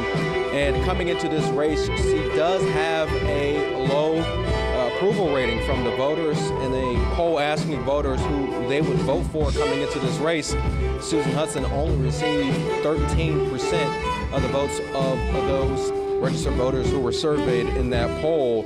And of course, the most publicized controversy surrounding her jail is the escape of those 10 inmates back in May. All of those inmates have been captured, with the most recent capture being Derrick Rose this week. But that's fresh on the voters' minds as we have entered this race and as the polls have now closed. So we're going to figure out how much that the controversy surrounding her jail has impacted the voters and their thoughts and opinions on this race. Do they still have faith in the incumbent, Susan Hudson? She beat out an incumbent back in 2021, Marlon Guzman, to take over. Will the voters stick with their incumbent this time? That's something that we're looking forward to figuring out, and this is going to be a very interesting race. Again, her opponent, Michelle Woodfork, is in the lead, and Edwin Shorty is behind, followed by the incumbent Susan Hudson. But, you know, the music's loud here, and we're starting to see more people show up. And despite all that controversy, despite all of the noise surrounding her office, you know, she decided that she's going to enter this re-election campaign. She does have support. I've, you know, seen businesses in the area and, you know, the 7th Ward, and I've seen businesses still show support for Susan Hudson. So all is not lost despite the controversy. She does have some supporters still, despite all the headlines and all the issues within the jail. But we're going to figure out from the voters if they will stick by the incumbent in this race. And we'll have the latest when she shows up here at Twisted Waffles here in the French Quarter. Reporting live in the French Quarter, Winston Reed, WWL, Louisiana. All right, thanks so much, Winston. We're going to check in with the Woodfork campaign in just a little bit, but we want to get over to Clancy Dubose and our team of analysts because we're ready to call some of these council races, the at-large races, right, Clancy? We're ready to call both of the at-large races. Okay. J.P. Morrell is running away with his re-election bid, no Okay. surprise, getting around 70% of the vote or more. Wow. And Matt Willard is also way out in front in his race, and he's going to win his race as well tonight. And those two will probably get more votes than anybody else on the ballot tonight. They're doing that well. Certainly Morrell will. Yeah, you at think? this point, yes. Okay. And we want to just talk again a little bit about what numbers we're talking about here, because apparently there are not numbers from the Secretary of State coming in yet.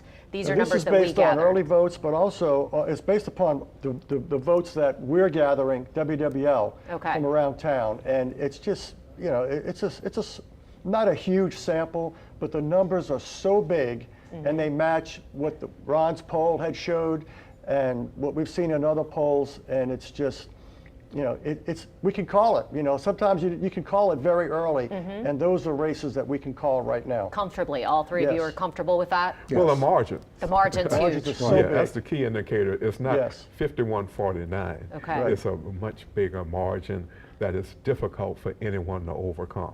It's going to be interesting, as you mentioned, Silas, what will happen, what the fallout will be for supporting different candidates, like especially in that Willard The race. winners and the losers. Yes. After later it gets, we'll see various political personalities and elected officials put a lot of political capital on various races.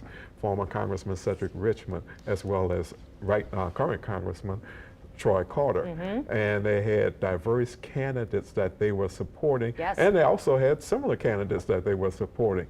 So in some cases, they might have one win, 2 losses, or 2 wins, 1 loss. It's going to be very interesting. Yeah, that'll be interesting. And of course, the district attorney, Jason Williams, Jason, Yes. supported Helena Moreno Early. strongly and Yes. early. And So- he was the first major black elected official in town to come out for Helena Moreno, and he did it in a big way, repeatedly. Yes, also Michelle And they go Woodfork. back to their time on the council. Right. Michelle Woodfork, he's also largely supporting her for sheriff. So we'll see how that plays out as we go through the Yes. night. And But Cedric Richmond played a big role. He introduced her at least one of her major fundraisers for Michelle Woodfork, whereas Troy Carter is endorsing Edwin Shorty. That's one of the ones where those two, And it's allies interesting are supporting different people. Yeah. because Troy Carter took Cedric Richmond's seat in Congress with Cedric Richmond's support. Yes. So now they have sort of moved with separate endorsements. So we'll see who wins. Well, they have reshuffled the deck in Yeah, some sure. ways. And now we have to see Cedric Richmond. He also was featured in many of the ads for Helena Moreno, as well as Troy Carter was featured in ads for Delisha Boyd, Yes. as well as Shorty. So it's interesting to see where this goes. And Troy was featured in ads for Helena Moreno. Yeah, it's so interesting. it's And it's he's a also usual a big supporter marriage of here. Darren Lombard in that red-hot criminal court clerk's race. yeah, which we never think that's going to be a hot race, but it is Oh, it's- tonight. It Well, it may is. have been the hottest one in terms of the Yeah. stuff going back and forth. Yeah, it's going to be interesting as we Well, continue. those are some of the most interesting races. Yeah. The Willard Boyd council at large race I thought was extremely interesting because it was very close for a long time. It was. And both of them were legislators. Neither one of them really had a citywide base to speak of for themselves. And it was interesting. And the winner of it, creates a new citywide official. Yeah. And at the very end of the race, Delisha Boyd's ran into some difficult issues, Yes. and it looks like that's probably going to be enough to Yes. elect Willard. I think Willard also had some key issues in the legislature that he focused on, and that resonated citywide. He ran a very smart campaign in terms of mail, TV, and other mediums that he used to connect with voters, identify his vision and his platform.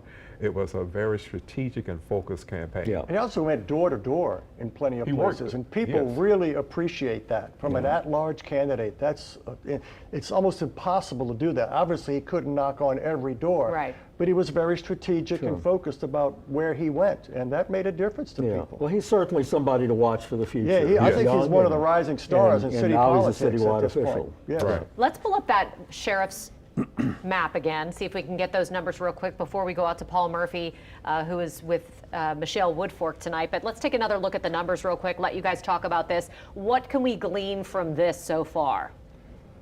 We have no results from East New Orleans. This is almost all from the Lakeview precincts and a little bit scattered around like Mid-City, Bywater. I think there's one from the Lower 9, Holy Cross neighborhood, almost nothing from Uptown.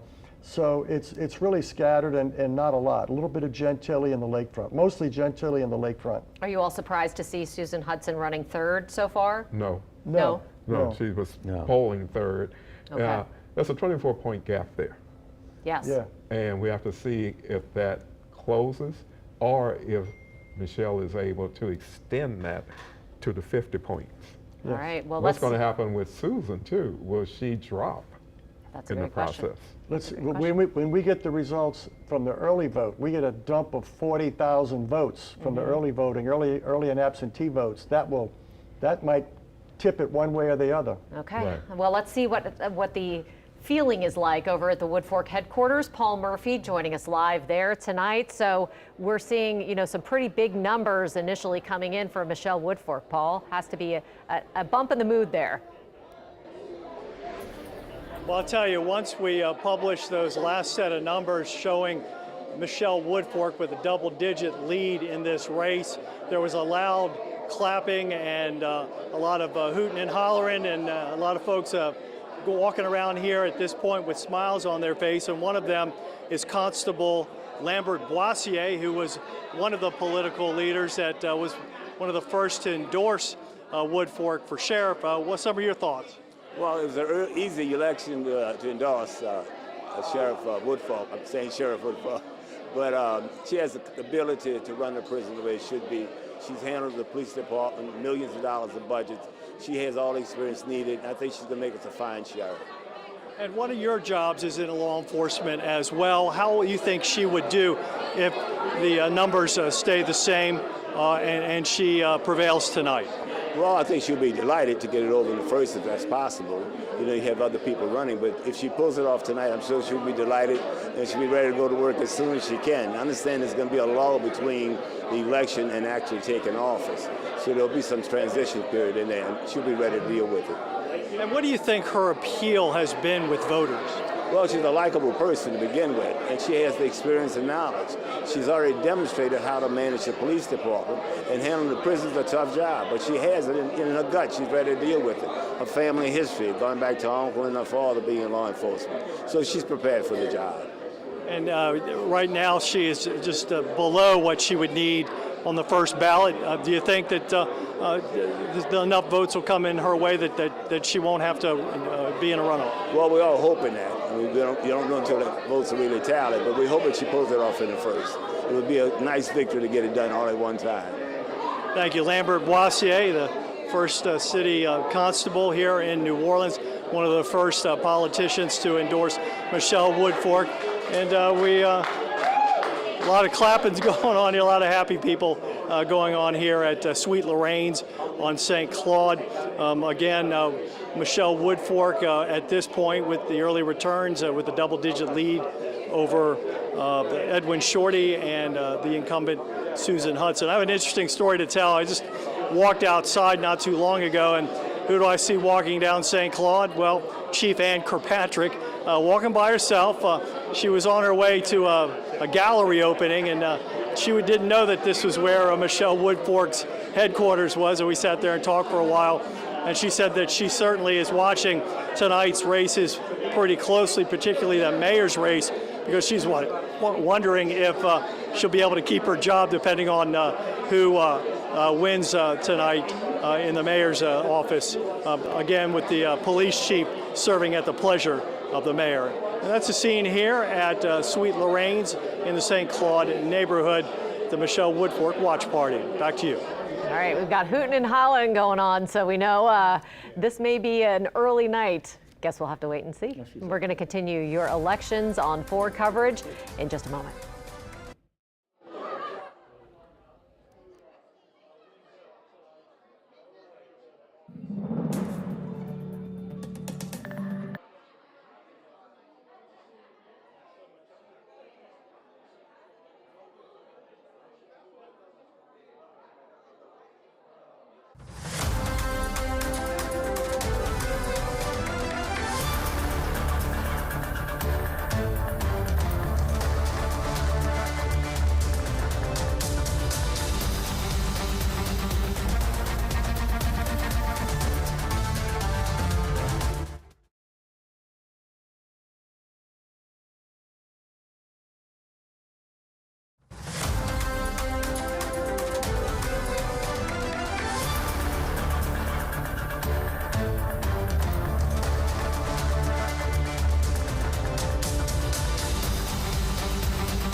So many big races up for grabs tonight as we continue our elections on 4 coverage. Thanks for being with us. I'm Katie Moore again. One of the biggest areas that we will see new leadership in is the City Council of New Orleans. Some hot races there, and we want to go out to Amelia Strahan. She's joining us live tonight with Cindy Nguyen, who is running in District E. She represented that district several years ago, then was defeated by Oliver Thomas. Now she's running again. Early numbers show her in the lead, Amelia. Absolutely, and this is quite the party, Sydney. It definitely is. Excitement is definitely here. Very humble. And you told me, she was saying this has been a really long election. She's worked so hard. Kind of tell me how you're feeling tonight as the polls are closed. Extremely overwhelmed, like really, really grateful for an opportunity to get our district back on track. I've been ready. You know, my time was cut short, but this is really exciting to get, it's always been about the people in District E, and it's going to continue to be about the people in District E. And that's what you've talked about. You've said, like you said, it's all about the people. Kind of, what have you heard about from your constituents today? Why do you think your supporters are voting for you today? What we've been hearing is like, listen, we love how you serve our district when you were as a council member. And you know what? I'm coming back stronger. 4 years of reflection and really thinking about all the strategies. So listen, I'm coming back strong more than anything, more than everything for our district. I love District E. My family lives here. I'm raising my grandkids here. So I'm going to work really hard to make sure that District E is back on track. And what are some of the things that you have planned for New Orleans East in your district? Several things.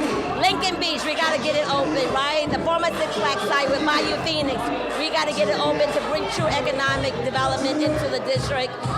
Quality of life, making sure from the low 9 to the east, Lake Catherine, Venetia now, and Fort Pike has improved their quality of life. And that it consists of infrastructure, lighting, street repair, street names, lighted properties, so many things. I am up for the challenge. I'm up for the work. I am so excited. All right, well, she's up for the challenge, and I think she actually has some dancing to get back to. She spent a lot of time on the dance floor out here. So I'm going to send it back to you guys, but quite the party out here. Thank you so much. Make sure you guys It is really getting going out there at Cindy Wynn's campaign. We're glad she came out and spoke with us a little bit. Thanks so much, Amelia, for that update out there. We'll have to wait and see what happens with that race as we move throughout the evening. There are lots of different races that have been hotly contested, and City Council is just among them. We want to go to our analysts real quick because there are some races that we can call. Clancy Dubas signaling me over here, flagging me down, saying we have some City Council races that you are ready to call just based on these early numbers. Freddie King as the incumbent, winning District C. And in District D, Eugene Green is coasting to re-election as well with 70.6. No surprise in either one of these, Green especially, because he did not have nearly the opposition that Freddie King did, although King was certainly a favorite anyway, but he's romping over, just trouncing his opposition in Algiers, which is where his main opponent is from. So that tells me that he's going to win his race. They're both coasting the re-election. Yeah, right now, Freddie King, 67% of the votes, only 16% of precincts in. That's 11 of 69 precincts.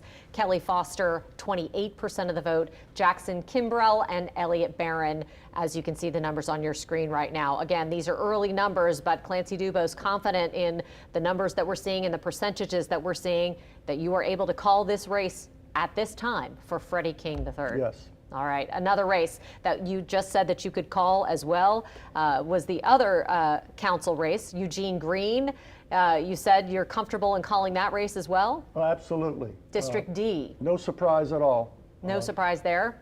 Belden Batiste, of course, running against him. Leilani Hino has, run a couple of times as well for different city council seats. So both of them are not strangers to politics. But Eugene Green, so far, 11% of the vote in, 71%, and we're confident based on those numbers that we're able to call this. Based on the numbers and where they're from, and when we look at the early and absentee votes, which is a huge amount of votes across the board, they're winning. Okay. Are we seeing those numbers too? What were you going to say? Yeah, I was also going to say, I don't know if we had announced it yet, but incumbent assessor Errol Williams has been reelected. He's going to win easily as well, Calling that one too. Man, these are coming in fast and furious. This is these are ones we probably could have called at 8:01, but we wanted to see some results first. Okay. Well, this is interesting. I mean, I know that at least the Freddie King race, there was a significant challenger in that race that actually got some pretty high-ranking endorsements from Alliance from Good Government, some places separate from Eugene Green. So, and he's been on the right side of many policies affecting District C voters. District C is hard to manage because it is very diverse. You have a lot of newcomers in District C, impacted by gentrification as well as quality of life issues. Yes. French quarters. Short-term rentals are a hot issue, and you've got 4 distinct constituencies. Each one feels overlooked, and so each one makes a lot of noise. You got Algiers because they're on the West Bank. You got the French Quarter. You've got the Marigny, and you've got parts of Bywater and New Marigny, as they say. And that in the 5th and 6th Ward. And looking at the early votes, Freddie King, we know the early voting was a significant number of votes. He got over 67% of the early votes. And that's what tells me that he's going to win this handily. Okay. That's a balancing act in terms of District C. Yeah, it's very and it's the fact that he is able to garner that much support, given the number of issues impacting voters in that district, diverse issues, is significant. Eugene Green also got 71%, like we saw in the returns today. He got 71% today, and he got 71% in the early voting, which came from all corners of his district. Let me make a point about Eugene. Eugene Green sends out an email every week in reference to what is happening in the his district. district. He does. Everywhere. I live in his get it. district, I don't so live I in get the it, district. And talking about voter communication, that contributes to why he is winning by such a And he margin. shows up at the neighborhood Yes. association meetings as well. Yeah, one thing we saw in polling throughout the campaign is that the city council rated pretty well, citywide, and I think this is indicating that because these district councilmen who incumbents who had opposition won.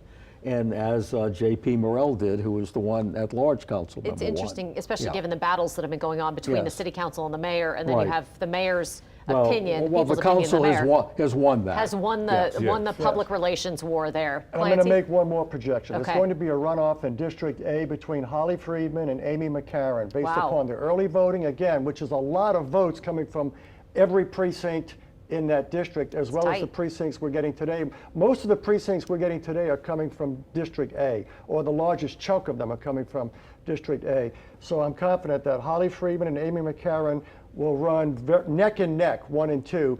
One might be very slightly ahead of the other, but right now we have Holly Friedman at almost 37% of the vote and Amy McCarron at almost 36% of the vote.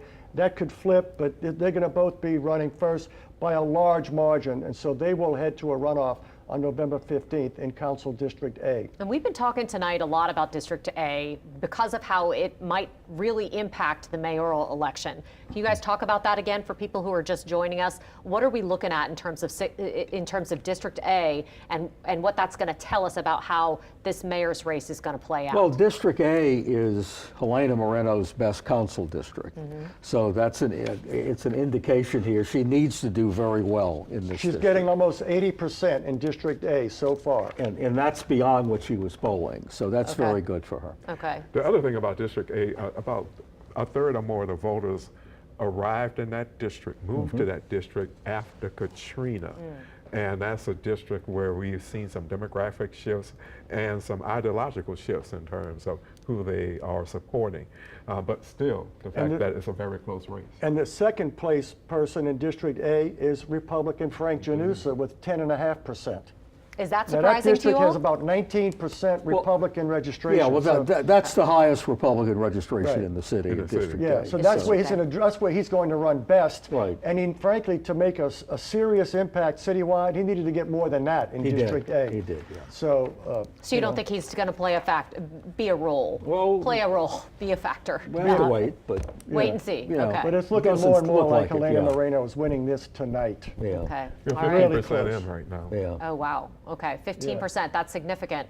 Yeah. How And so significant is that's that? 15% of the precincts, but when you add the early vote, that's probably over half of the vote. Okay.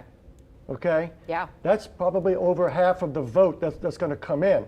So And I would Moreno call has- it right now for Helena to win it tonight. When you got that many, you got 50% or more of the votes in, and she's she's getting 34 to 37% in precincts that are overwhelmingly African American that I'm looking at. That's where she needs to go to make it. I think she's going to get at least 55% of the vote, 54, 57, somewhere in that range. She wins it in my book. Think about tonight. where we started at too. Yeah. We started with the early vote in the 60-some% range. Now we got 15% in, 16% coming in. She is still holding on. Let's see what happens with the East comes in as well as across the Right, river. right. And if that remains stable, grows, and what happens with the other candidates. Right. Oliver was hoping to eclipse Royce. Right now, we still have to wait and see. That one's still up in the air. You think who comes in second? Well, to see District E, what's going to happen. Right. Yeah. If Oliver runs second in the East compared to third in the East, that is going to say a lot about how voters feel about him. Do we have that map yet, Clancy? District E? Could we pull that one up and kind of see how things are going in the East? It could Sure. be I'm an going to do that indicator. right now. I don't know if we have any votes yet from In the East, District nothing? E. Let's see. Yeah, we got maybe 2 or 3 precincts. Okay. And Oliver Thomas is first Okay. with 39, Duplessis second with almost 30, and Helena Moreno running third with 28.3. Okay. But that's not bad for her. That means she's getting a ton of votes outside of District E. Gotcha. And like Okay. we saw, she's getting 80 plus% of the vote in District A. Yeah. So, you know, and these districts are more or less equal in size, okay? So that's what adds up to 55%. Okay. Well, it's going to be interesting to see how this plays out Yes. as more of those precincts and those districts come in, and we're going to continue to do our analysis. We'll have much more for you on the other side of this quick break.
Welcome back, everybody. Thank you so much for joining us. It's a little after 9 o'clock, and we just wanted to reiterate tonight, Clancy Dubose, WWL political analyst, is calling this race for Helena Moreno to win it outright tonight.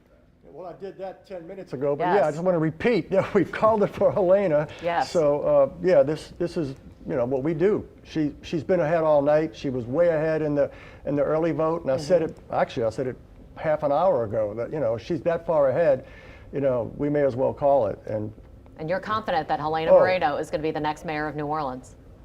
As long as she's alive, yes. that's how confident I am. Okay? As long as she's breathing, If she's breathing, she's the mayor. Okay. Yes. The margin again. The margin. So, okay, we started at early vote. Now we are at 20-some%. We saw what it was at 15%. Right. Look at the margins. Right. The closer we get to a third, then 50%.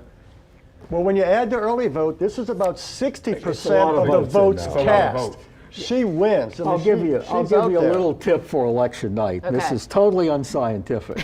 But when you see a candidate ahead who bounces up and down, who like goes down a point or two and then goes back up 2-3 points, down a point or two, 3 points. That's very healthy for them because it means regardless of what's happening, they're holding on. Right. And the leading candidate doing the that. leading candidate. So, Okay. you know, and in this particular case, she bounced from 53 to 56.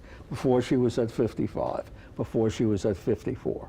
So it's consistent. It's been consistent. Yes. relatively Now throughout that's the night. totally unscientific. Totally unscientific. And these are the scientists. Well, that's because at Fauché Foley. majored in foreign service, you know, Right. foreign studies.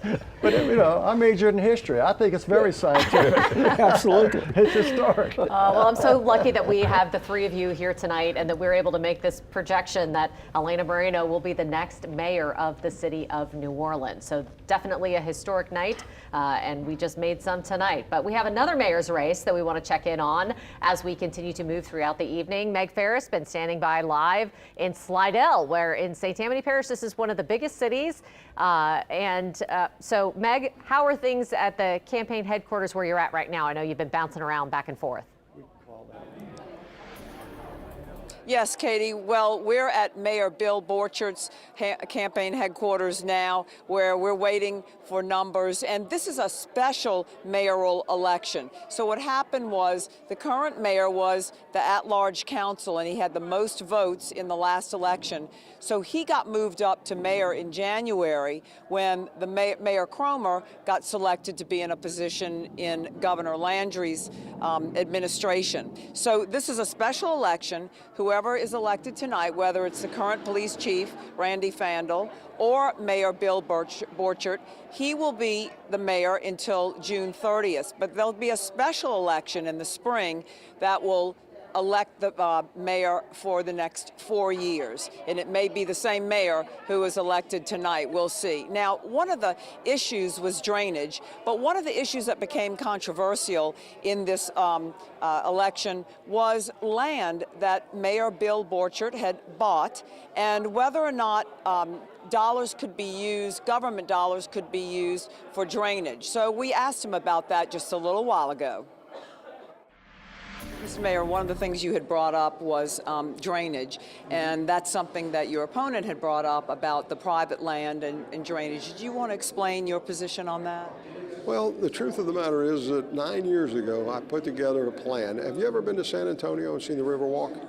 It's a drainage project. It's a drainage project that started in the 20s, and now it's an economic engine for that community. Well, when I came back from San Antonio, I realized that in South Louisiana, we have canals, ditches, and bayous everywhere. And so I said, why can't we do that in Slidell? And we have 7 different drainage basins within our community that have issues. And one of the problems we have is in Slidell, our highest elevation over John Slidell Park is about 26 feet, and our lowest is over here by First Baptist Church and Spartan Drive, and it's about 6 feet. So we've only got about a 20-foot drop from one side of town to the other, and so the water has to have somewhere to accumulate. And so my thought was, as an engineer, let's widen these canals, let's reinforce them, let's put sidewalks on the side, make them pedestrian friendly, bicycle friendly, and also increase the storage capacity. So this Bayou Patasat project that we're talking about taking 4.5 million gallon capacity and increasing it to 40. And we've already got $15 million in federal funds committed to it, and we're excited about moving it forward. There's a house right around the corner. Miss Judy is actually here. She built a big, beautiful home, and I asked the 2 previous administrations to buy it when the land was vacant. Now it's going to be more difficult to get that project through there because of the big, beautiful home. We had 2 more pieces of property come up for sale. I asked Mayor Cromer to buy it for the city. He said, we're not in the real estate business. So I bought it. I bought it so that this project could continue. I knew going in that I couldn't profit from it. I knew going in that, in all honesty, I had intended to potentially donate it to the city, but the project stopped just short of it, and so it doesn't make sense to donate something that couldn't. And now I've since found out from our city attorney that since it's an immovable property, I can't even donate it to the city. So it's not a conflict of interest? No, it's never been a conflict of interest. It's never been illegal. Okay, so there you hear from the current mayor. Now both of them are Republican, I should say, and also their campaign headquarters are just 5 blocks from each other. So we will be moving to Police Chief Randy Fandel's headquarters, just 5 blocks away, to hear what's going on over there. And we'll be back to you next time you come to Slidell. Katie, reporting live from Slidell, Meg Farris, WWL, Louisiana. Well, Meg, I think you're about to walk into a very happy place because WWL political analyst Clancy Dubose is ready to call the race for the police chief, Randy Fandel. So calling him as the winner tonight. I imagine it'll be a different situation when you get over there, Meg. We'll check in with you in just a few moments. But Clancy, what makes you call this? Slidell has a history going back over 20 years of promoting police chiefs into the mayor's office. And Chief Fandel is going to be the 3rd police chief in the last 24 years to be elevated to the position of mayor. So it's not a surprise. He's got high marks as police chief. You know, Slidell is a city, like many cities, it doesn't have all the urban ills that, say, New Orleans and Baton Rouge and Shreveport have, but they're concerned about that.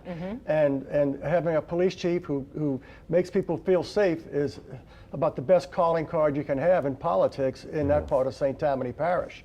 Also a citywide election. And it's a romp. So I mean, he's leading 70+% of the vote. We probably could have called it, you know, half an hour ago, but we were busy calling the mayor's race in New Orleans at that time. You had something to add, Ron? No, I was going to just say that even though New Orleans has had some very popular police chiefs, I don't recall any of them getting elected mayor. Going back, do you? I don't, at least 100 years it hadn't Well, you bring up police chief. Yeah. Richard Pennington Came was closest. encouraged to run for mayor due to the high favorabilities he had in polls. In fact, his favorabilities were slightly higher than Mark Morial. Interesting. And he thought he could convert that to voter support. Right. However, he was not the most effective candidate. But that stimulated his interest to run for mayor. He did. He just wasn't effective on the campaign. Made the trail. runoff and then lost to Ray Nagin. Ray Nagin. Right. Now speaking of police chiefs, the current police chief in New Orleans, Ann Kirkpatrick, is she and Helena Moreno, in terms of polling and favorabilities, were the 2 most popular public figures in the city. Interesting. And her ratings have been very good. So it's likely she will stay on as police chief, I would think. You think so? I I think can see why. Why change when you have a process in place? When it's working. And it's working. yes, just getting out from under the consent decree. Obviously, that's a huge win for the city budget, among other things. Recruiting, things like that. The NOPD has maintained that the consent decree has been a hamstring on that front. And obviously, we have a historic low number of officers. So it'll be interesting to see what happens. That'll be probably one of the highest priority items, you know, for Helena Moreno, who we've called as the next mayor of New Orleans. And I'm going to circle back just for a minute, back to Division 1 in the at-large race. Matthew Willard is now getting close to 60% of the vote, and we called that race more than a half hour ago, I think. So, again, I'm even more confident now. But, you know, J.P. Morrell in Division 2 is also doing very well. Looking at, he's up to 67% of the vote.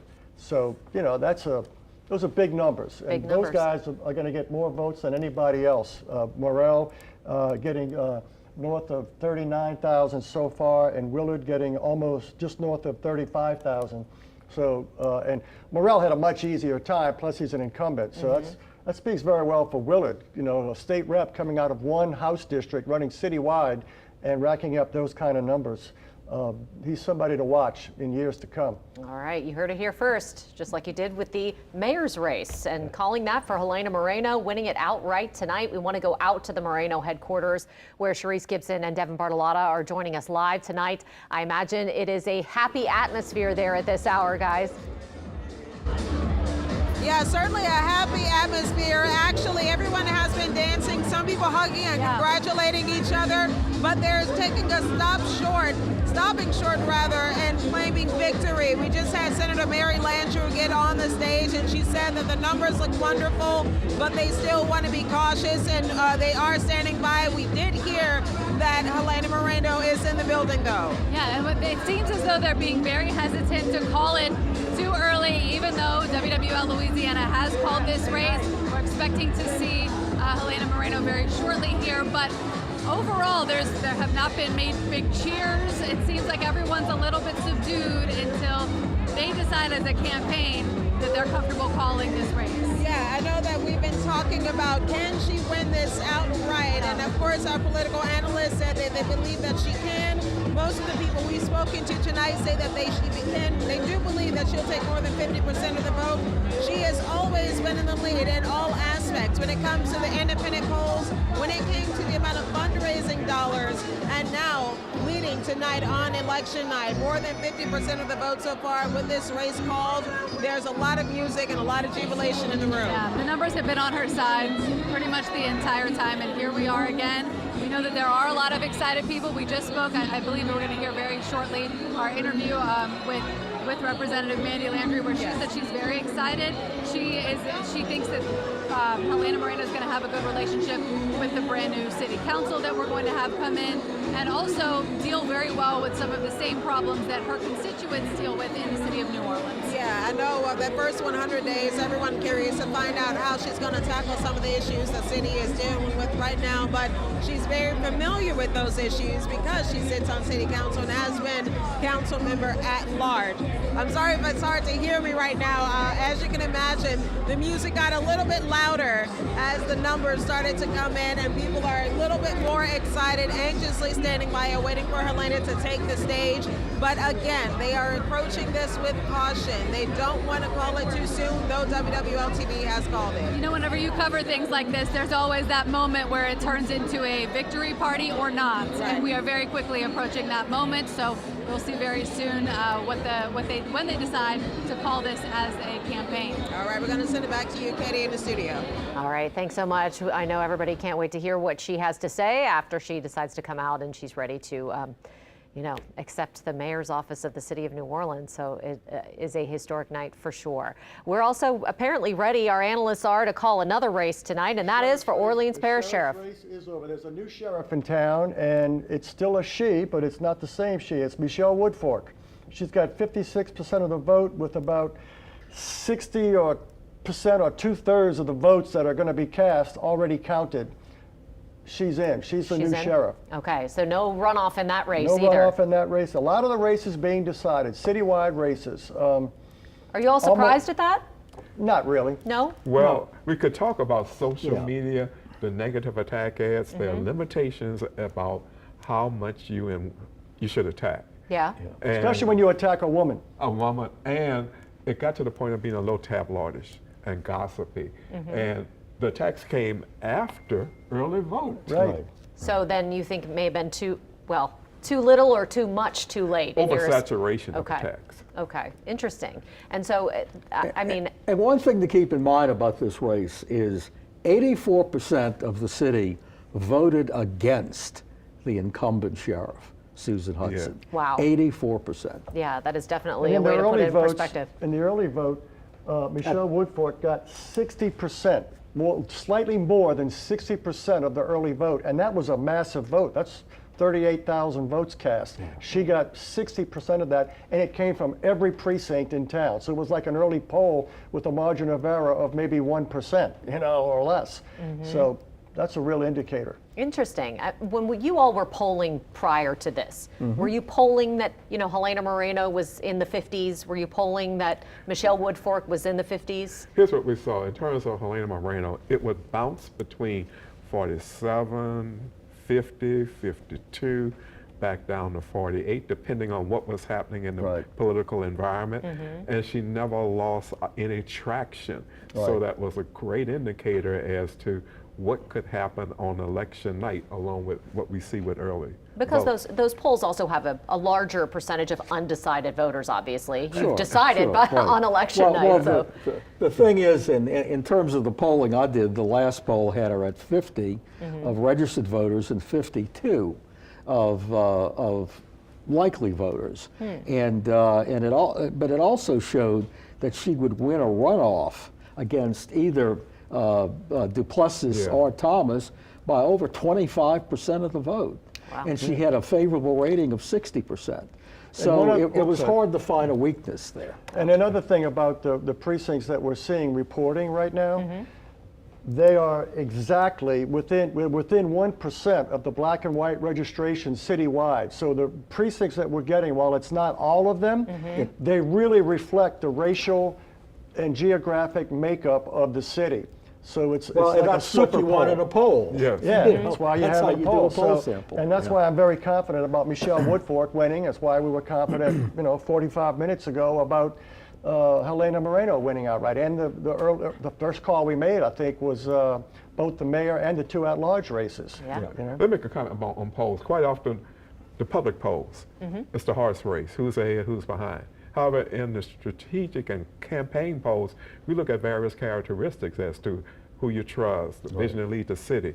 And that is where we saw a stronger bounce for Helena than for the other candidates. Voters look at those characteristics. What we see in the public polls, not always a true indicator as to what the final outcome may be. Interesting. Very much so. And another thing,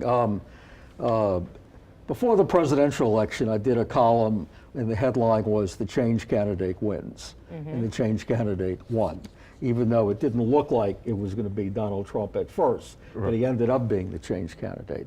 It did the same thing in this election.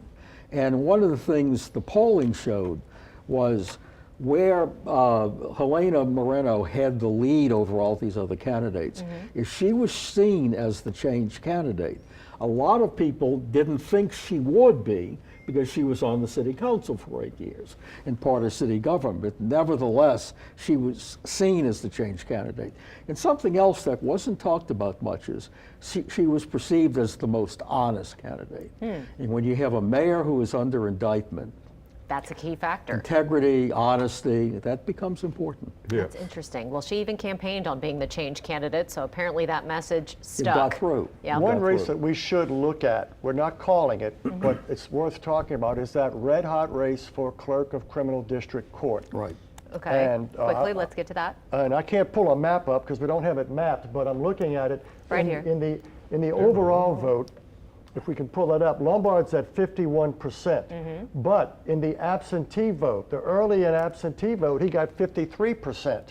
So those bode well for him, but it's because it's so close. I think it looks really good for him right now, but it's not like Moreno getting 57%, or rather 56, 57, or Woodfork getting 56 plus. But I think he's probably going to win. But we got to look more. And he may not win in the primary. I mean, you've got a third candidate, Valencia Miles, who's getting 6% of the vote. That's so, if her vote goes up 1% and Duncan goes up 1%, he's under the 50. So look, in this race too, Calvin Duncan outspent the incumbent tremendously in terms of. And Lombard did not run a very good race. And Calvin Duncan had one of the best campaigns. He ran a superb. His media was done by the same guy who did John Bell Edwards' media. Yeah, it was very well done. Very well done. Yeah. And he maintained a presence from the start until election day. He never lost any momentum. Whereas Lombard was very low-key about it.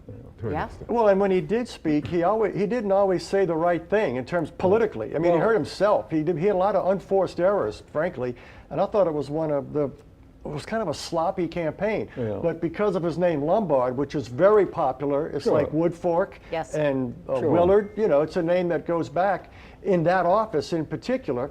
And he had that benefit of his incumbency, and because of that, I think he's winning. He's winning in spite of the campaign he ran, if he wins. Well, it wasn't only the campaign against him. I mean, when you have a clerk of court who whether it's intentional or not, sends criminal court records to a garbage dump, there's an issue there. I think it's been a hot button for voters, and we're going to continue. Yeah, we'll see. This one's still too tight to call, but obviously we're making our way through these citywide elections, calling the Slidell mayor's race. It has been an interesting night, and we're going to continue on that line of topics as we take a quick little break and come right back with our Election on 4 coverage.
Welcome back to our Elections on 4 coverage tonight. It is just before 9:30 in the evening. The polls closed at 8. We've already gone through and called a number of significant races that are happening tonight. One of those is Orleans Sheriff. We have already called the race for Michelle Woodfork as the winner, and we want to get over to Susan Hudson, who's speaking now. She's the incumbent sheriff. She's speaking with reporters tonight at her campaign celebration. Every day, and I'm proud of the men and women of this department and the work that they've done, and I'm proud of my work, and I trust the people of the city. Thank you. Whatever Whatever happens tomorrow. That's all right now. What's your course of action? That's it right now. Thank you.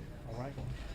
All right, so that was incumbent Susan Hudson. She just spoke with us saying that she's hopeful, that she's not ready to bow out of this race, and she did tout a lot of her achievements, saying that she is a change agent and a candidate who is capable of reforming her office. And again, she's talking about being very hopeful at this point.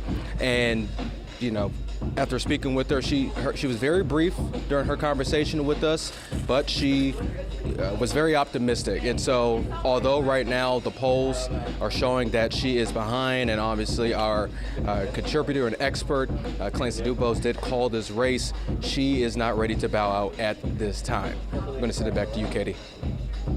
All right, so Susan Hudson is not conceding this election at this hour. 9:30, we called it a little while ago. At least Clancy Dubose looked at the numbers, really crunched those to figure out whether or not we had enough precincts in and enough tally in order to call this for Michelle Woodfork. And, you know, Clancy, you feel pretty strongly that this is going in the direction of Woodfork. Just did a double check. Michelle Woodfork and Helena Moreno are getting within like 25 votes of each other citywide right now. They're running, I'm not saying they got the same votes, but they got the same number of votes. Yeah, right. And it's you know, they're both at about 55 or so percent, 55, 56%. And it's remarkable. This is a hell of a night for women candidates when you think about it. It certainly is. Mayor, you know, sheriff, you know, Cindy Wen running really well out in the east. I mean, the first council member reelected was District B council member Leslie Harris, one of the female members of our council, with no opposition. District A will have a District woman A will council have member. 2 women in the runoff. So it's been a very good night for women candidates. We do want to go back to Susan Hudson because apparently she is standing by to speak with Winston Reed. So let's go back out to them if we can for a second just to hear the full statement from the incumbent sheriff. Winston? So tonight, there'll be a referendum on that. And I'm looking forward to the results. I am hopeful. I am confident that the people of the city will see the hard work of the men and women of this office who are all around me today. So that's how I feel right now. Sheriff, you're trailing right now, third in the results. How are you feeling after seeing the results coming in? I'm still hopeful, always. It ain't over till it's over. Amen. We got a long ways to go. Precincts where I'm strong in. So we're looking forward. I'm looking forward to that and the final results. Ultimately, why did you enter this re-election campaign despite all of the controversy around your office? What I just said, all the hard work of the men and women of this office to move this city forward. When we treat the root causes of crime in the jail, this is what will make the city safer. People are on average 2 to 5 years in jail before they even go to trial. So what, can they learn more to be more criminal? Or they can learn they're gonna get education, they can get job training, they get mental health treatment and addiction treatment. And that's what we do every day. And I'm proud of the men and women of this department and the work that they've done. And I'm proud of my work. And I trust the people of the city. Thank you. Whatever happens. Okay, that was what Susan Hudson said just a few moments ago. We were able to turn that around for you so that you could hear exactly what she had to say. She was not conceding. Again, that was just a few moments ago. That was not like earlier in the night, hours ago. Just moments ago, after our analysts have said strongly that they feel like Michelle Woodfork is the clear winner tonight in this race. Well, look, 22,000 votes separate Susan Hudson from Michelle Woodfork. And we are at 40, some really more than that, other votes in from various We're precincts. over 70% of the votes in, the votes. That's because a lot. absentee vote, again, the early vote and absentee vote were huge. Yeah, okay, for sure. they're like 30% of the votes being cast. Right. So you add 30% to that 41%, because they don't count that as a precinct. So when they say 41% of the precincts, they're talking about today's precincts, that's today's vote, add the absentee vote, add another 30% of that. We're above 71% of the votes being counted there's no way that Helena Moreno doesn't win. There's no way that Michelle Woodfork doesn't win. And there's no way that J.P. Morrell, all the other races that we've called, the ones that we've called, we got it right. I mean, I think the only council race that we haven't called is District E at this point. District what? E. E. Well, yeah. Well, that's very. I think we did call it. It's going to be a runoff. It's going to be a runoff with Okay. Cindy Nguyen running first and Jason Hughes second. Yeah. Okay, but that's the only one that we're going to see a runoff in, which is No, A is a runoff. A is a runoff. Yes, A is I'm a sorry, runoff. A. In the It's the Lakeview two with district. no incumbent, and which is what we expected. Okay. What do you, any thoughts? Helena Moreno, we're expecting to hear from her in just a few minutes. Apparently, a lot of people have taken the stage over at her headquarters, so we're going to go to that in just a minute. As soon as we hear that she is out there, of course, we'll bring that to you as she makes an acceptance speech as the next mayor of New Orleans. But this is a historic night. You mentioned women voters as well playing a big role here, not just the female candidates. Women are 56% of the registered voters, and they cast 62% of the early and absentee votes. Now, it'll take some time before we can crunch the numbers and see how many, what the turnout among women voters was total, election day today, as well as early and absentee. But if the early vote is any measure, it's really, you know, it's a big night for women, but women made it happen. Yep, absolutely. Now look here at the criminal district court clerk's race. We got more results in, and now it's 66% And now reporting. Lombard has fallen under 50. Lombard has fallen back, and there's a runoff. Look Okay. at that. Darren Lombard, Calvin That's why Duncan. we didn't call it. There you go. So that has become a hot race, you know, but what we want to do right now, we'll talk a little bit more about that in a minute, but Cedric Richmond taking the stage, the former congressman, to introduce Helena Moreno as the next mayor of New Orleans. Let's listen in. Osborne, Livingston, St. Aug, Kennedy, Ben Franklin. New Orleans gave me everything.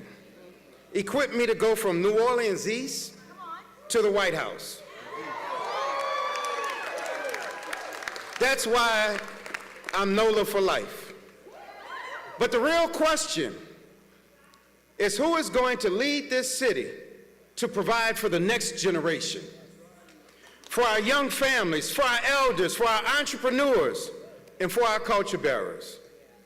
I have a feeling that the people in this room know the answer to that question.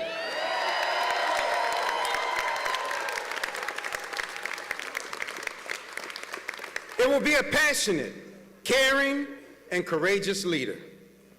One that will work on behalf of everyone, no matter where you live, no matter how much you make, what you look like, or who you voted for. She is the leadership we need. She is the one who can unify this city. She is a fighter and a fixer.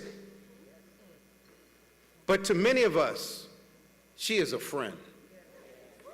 So it is my honor and my privilege to introduce, for the first time,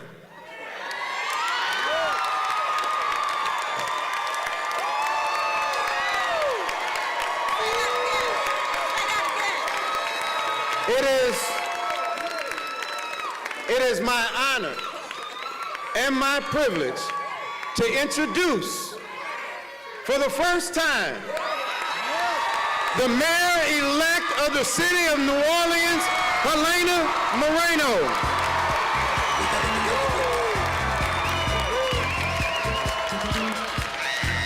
We've definitely got our thing together. Isn't it nice? I mean, really, when you really sit and think about it, isn't it really, really nice?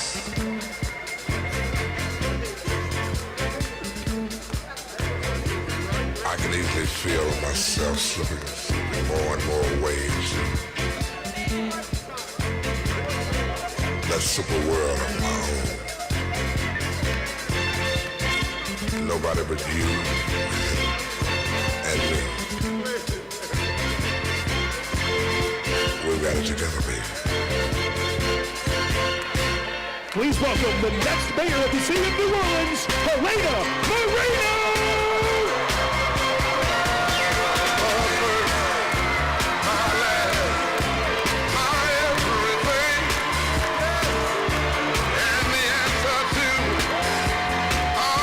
My dreams.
I love y'all.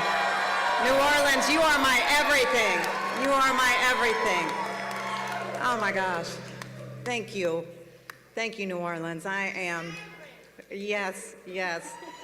I am overwhelmed, and I just want to thank every single person who came out and voted. I really want to start tonight, though, by thanking God up above. Yes. Because there is no way, right, Barbara, that we could have done this without his steady hand on this campaign, no doubt. I really want to thank my amazing team. What a team. What's up, Michelle? I see you.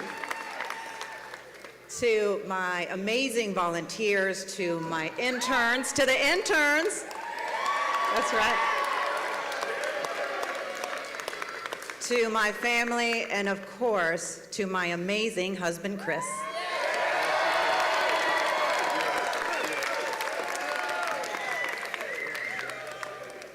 But more than anything, of course, I want to thank you, the people of New Orleans, because you are ready to take our city in a new direction.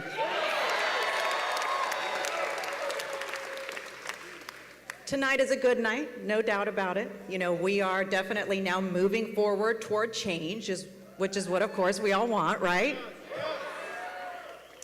Toward becoming a city that works, toward becoming a city where we can all thrive, where opportunities are not just for some, but for everyone. And we have fought hard to get here. But I'll tell you this, I really hope that you are not weary, because the hard work is actually just ahead.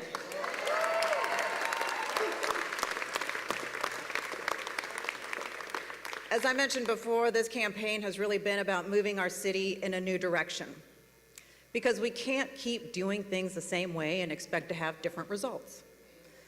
That's why my administration will work with urgency, coordination, and collaboration to deliver for the people of New Orleans.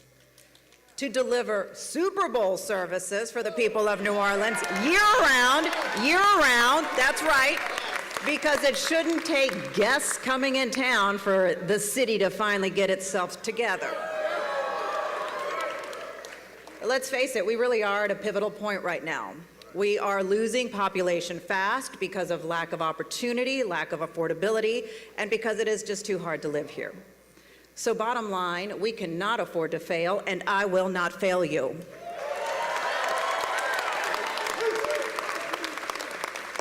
New Orleans, we are such an amazing city. We are one of the most amazing cities in the world. It is our culture and our people that actually makes us so special. We are a diverse city that gives and offers so much, but sometimes it feels like we are left with very little. It is my responsibility as mayor to now grow opportunity in our city.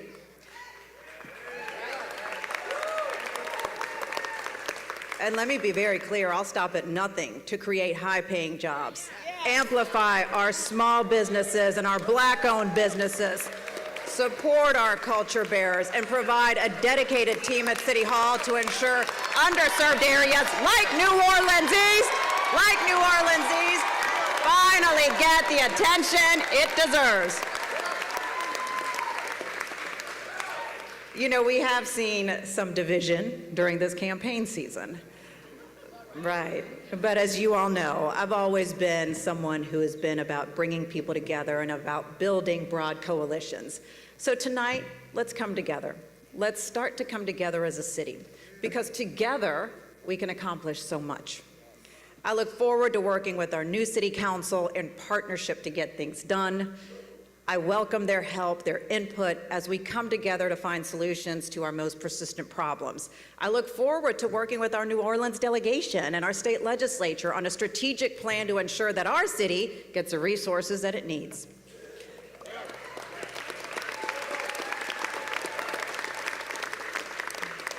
Many of you all in this room know that the preparation and the decision to run for mayor, that it was not something that I took lightly, because to be a good mayor, you have to be a 24/7 mayor. So tonight, you, the people of New Orleans, become my #1 priority. And I take this responsibility very seriously. That is why I am so grateful to, once again, my husband, Chris, for his full support.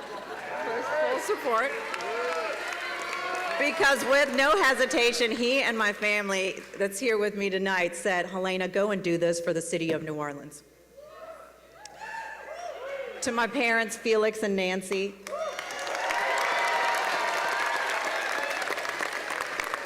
who are with me tonight, they always taught me to never give up and to always give back. I want to thank you all so much for your love and guidance.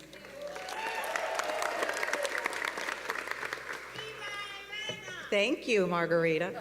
And now I really want to take a moment to recognize the more than a dozen candidates who ran for mayor, because it is not an easy task. The forums alone, I think we had like 280 forums alone, right? And let me just say this, because I really do look forward to being a mayor for all people living in New Orleans, including those who did not support me.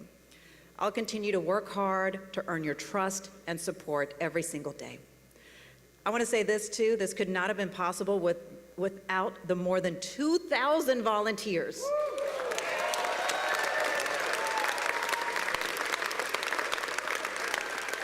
We also, of course, had an amazing campaign staff, and I want to just go ahead and thank some key people that really fought hard to ensure that change is coming to our city. That includes Donna Glapion, the amazing Barbara Major, who had my back all the time, my good friend, former United States Senator Mary Landrieu, her brother, former New Orleans Mayor Mitch Landrieu, the amazing Desiree Charbonnet, my dear friend, my mentor, and our former Congressman Cedric Richmond, our current Congressman Troy Carter, our DA Jason Williams, and my longtime friend and also a partner on the City Council, just re-elected overwhelmingly, Councilmember J.P. Morrell.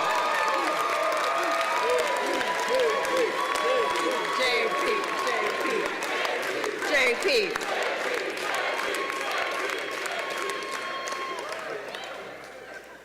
And then I just want to thank three very special people. The first person is someone who has always had my back, a very loyal member of my team, someone who used to serve as my chief of staff, left serving as my chief of staff, and then came onto the campaign side to run strategy with just precision. And that person is Andrew Tuzzolo. Thank you, Andrew.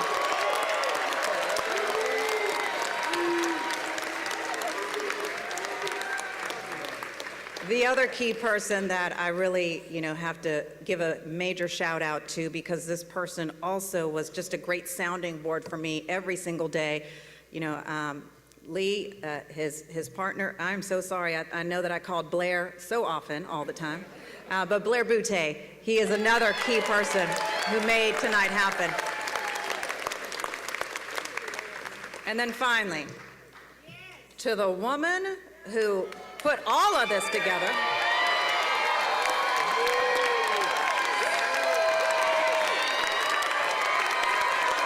to the woman who tonight becomes the first woman to ever manage a winning mayoral campaign in the city of New Orleans, Renee LaPerullerie.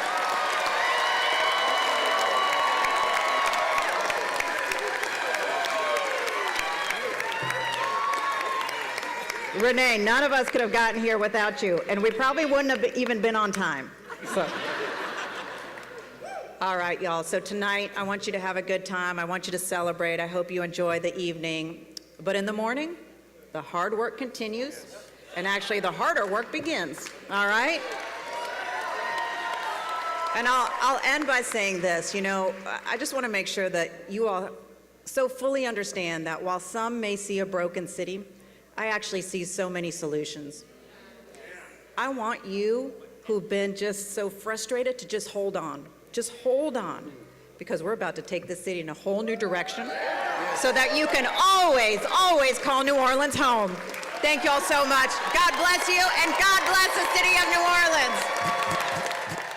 That is Mayor-elect Helena Moreno making her acceptance speech here in the city of New Orleans. A historic night for the city, for residents all across the metro area. This is, as she mentioned, a new direction for the city of New Orleans. In addition to her new leadership, we also have new leaders in the city council as well, and of course in the sheriff's seat. So we want to go over to the sheriff's race, where Susan Hudson, the incumbent sheriff who has not won tonight, who's losing tonight, is speaking. So we want to go live out there. Never mind, we're not going to do that because apparently she's done speaking. We're going to get that back to you in just a little while. So stick with us, and we're going to get back to Susan Hudson in a minute. But we have yet to hear from Michelle Woodfork, who our analyst called over an hour ago, for Michelle Woodfork, this race. And we did hear. I think Renee LaParolari played a role in Woodfork's election as well. I think so. She was part of the campaign. Or helped manage 2 winning campaigns for women candidates. It's a big night for Renee LaParolari. Yeah, she's been a big player in New Orleans politics for a long time. So, it's not surprising to hear her being at the helm of that. But I think everyone can agree it was a very well-run campaign. Yeah. After winning 2 citywide elections, this woman needs a vacation. Yes. For sure. And, she's earned it. A huge margin for Helena Moreno tonight. Yeah. I mean, Yes. this was surprising, I think, to a lot of And, people. Moreno and Woodfork both won by almost within a percentage point, the same margin, about the same number of actual votes. So I'm sure there was a huge overlap in their support as well. That margin is why we've been able to call these races so early tonight. You all can talk about that a little bit, and the fact that, it is numbers and statistics that go into this to make sure that you guys know that this is how it's going to come out in the end. But how do we know, based on what we're seeing, that Helena Moreno is the next mayor of New Orleans, Michelle Woodfork is the next sheriff of Orleans Parish? One thing I would say before we get into that is, looking at Helena Moreno's campaign, what we saw was a flawless 8-year campaign in what it looks like. She's been running for mayor for 8 years. They had a campaign that was about as close to flawless as you could have. I can't think of a single mistake she made. And it was a hell of an effort. It really was. And looking at it from a standpoint of political people, it was quite an accomplishment. And you look at the level of African American support that she had, it's because they felt they knew her. For people to vote for anybody, whether it's someone of the same race and or the same gender or not, New Orleanians, and I think most voters everywhere, but especially here in New Orleans, we want to feel like we know that person. And Moreno went to the churches, the fairs, the neighborhood meetings, starting 8 years ago, which is why her level of African American support. I neglected earlier to mention State Senator Jimmy Harris, who's a quiet but very effective legislator. He came out very early for Moreno, and he's got a lot of friends in the political and clergy and all that. Very influential guy behind the scenes. So he, along with Jason Williams, the DA, and Cedric, former Congressman Cedric Richmond, the level of African American support that she had was because they knew her. The clergy, the politicians, the neighborhood leaders, she worked it. Right. How many politicians get accused of only showing up at election time to church or to the fair or to the neighborhood association meeting? She wasn't like that. She went to them all the the other time. thing I would really congratulate her on, because I know how difficult it is to do this, she went to just about every public forum she was invited to. All the debates, from what I gather, most of the neighborhood forums. And that's tough. Yeah. That's tough. Physically, it wears you out. Yeah, and she did it. And a lot of people were saying, well, she's way ahead. Why is she doing all that? Why is she doing all these debates? Well, this is why. She did. She wins. She wins outright, which I think may surprise some people, but not these three. No, we saw a trend in some polling in terms of how we position her and the presentation of her themes. So it always was around in that 46 to 52% range. And what she was able to do is, one, build a multiracial coalition. That's right. Two, build a coalition that was diverse in all the council districts. And three, she wasn't reactionary, because there were a lot of attacks the last 2 weeks of the campaign after early vote, but it was very measured. And it reflected the tempo that people wanted to see in the next leaders of the city. Yeah, absolutely. We're so lucky to have you three with us. We're going to continue our Elections on 4 coverage right after this.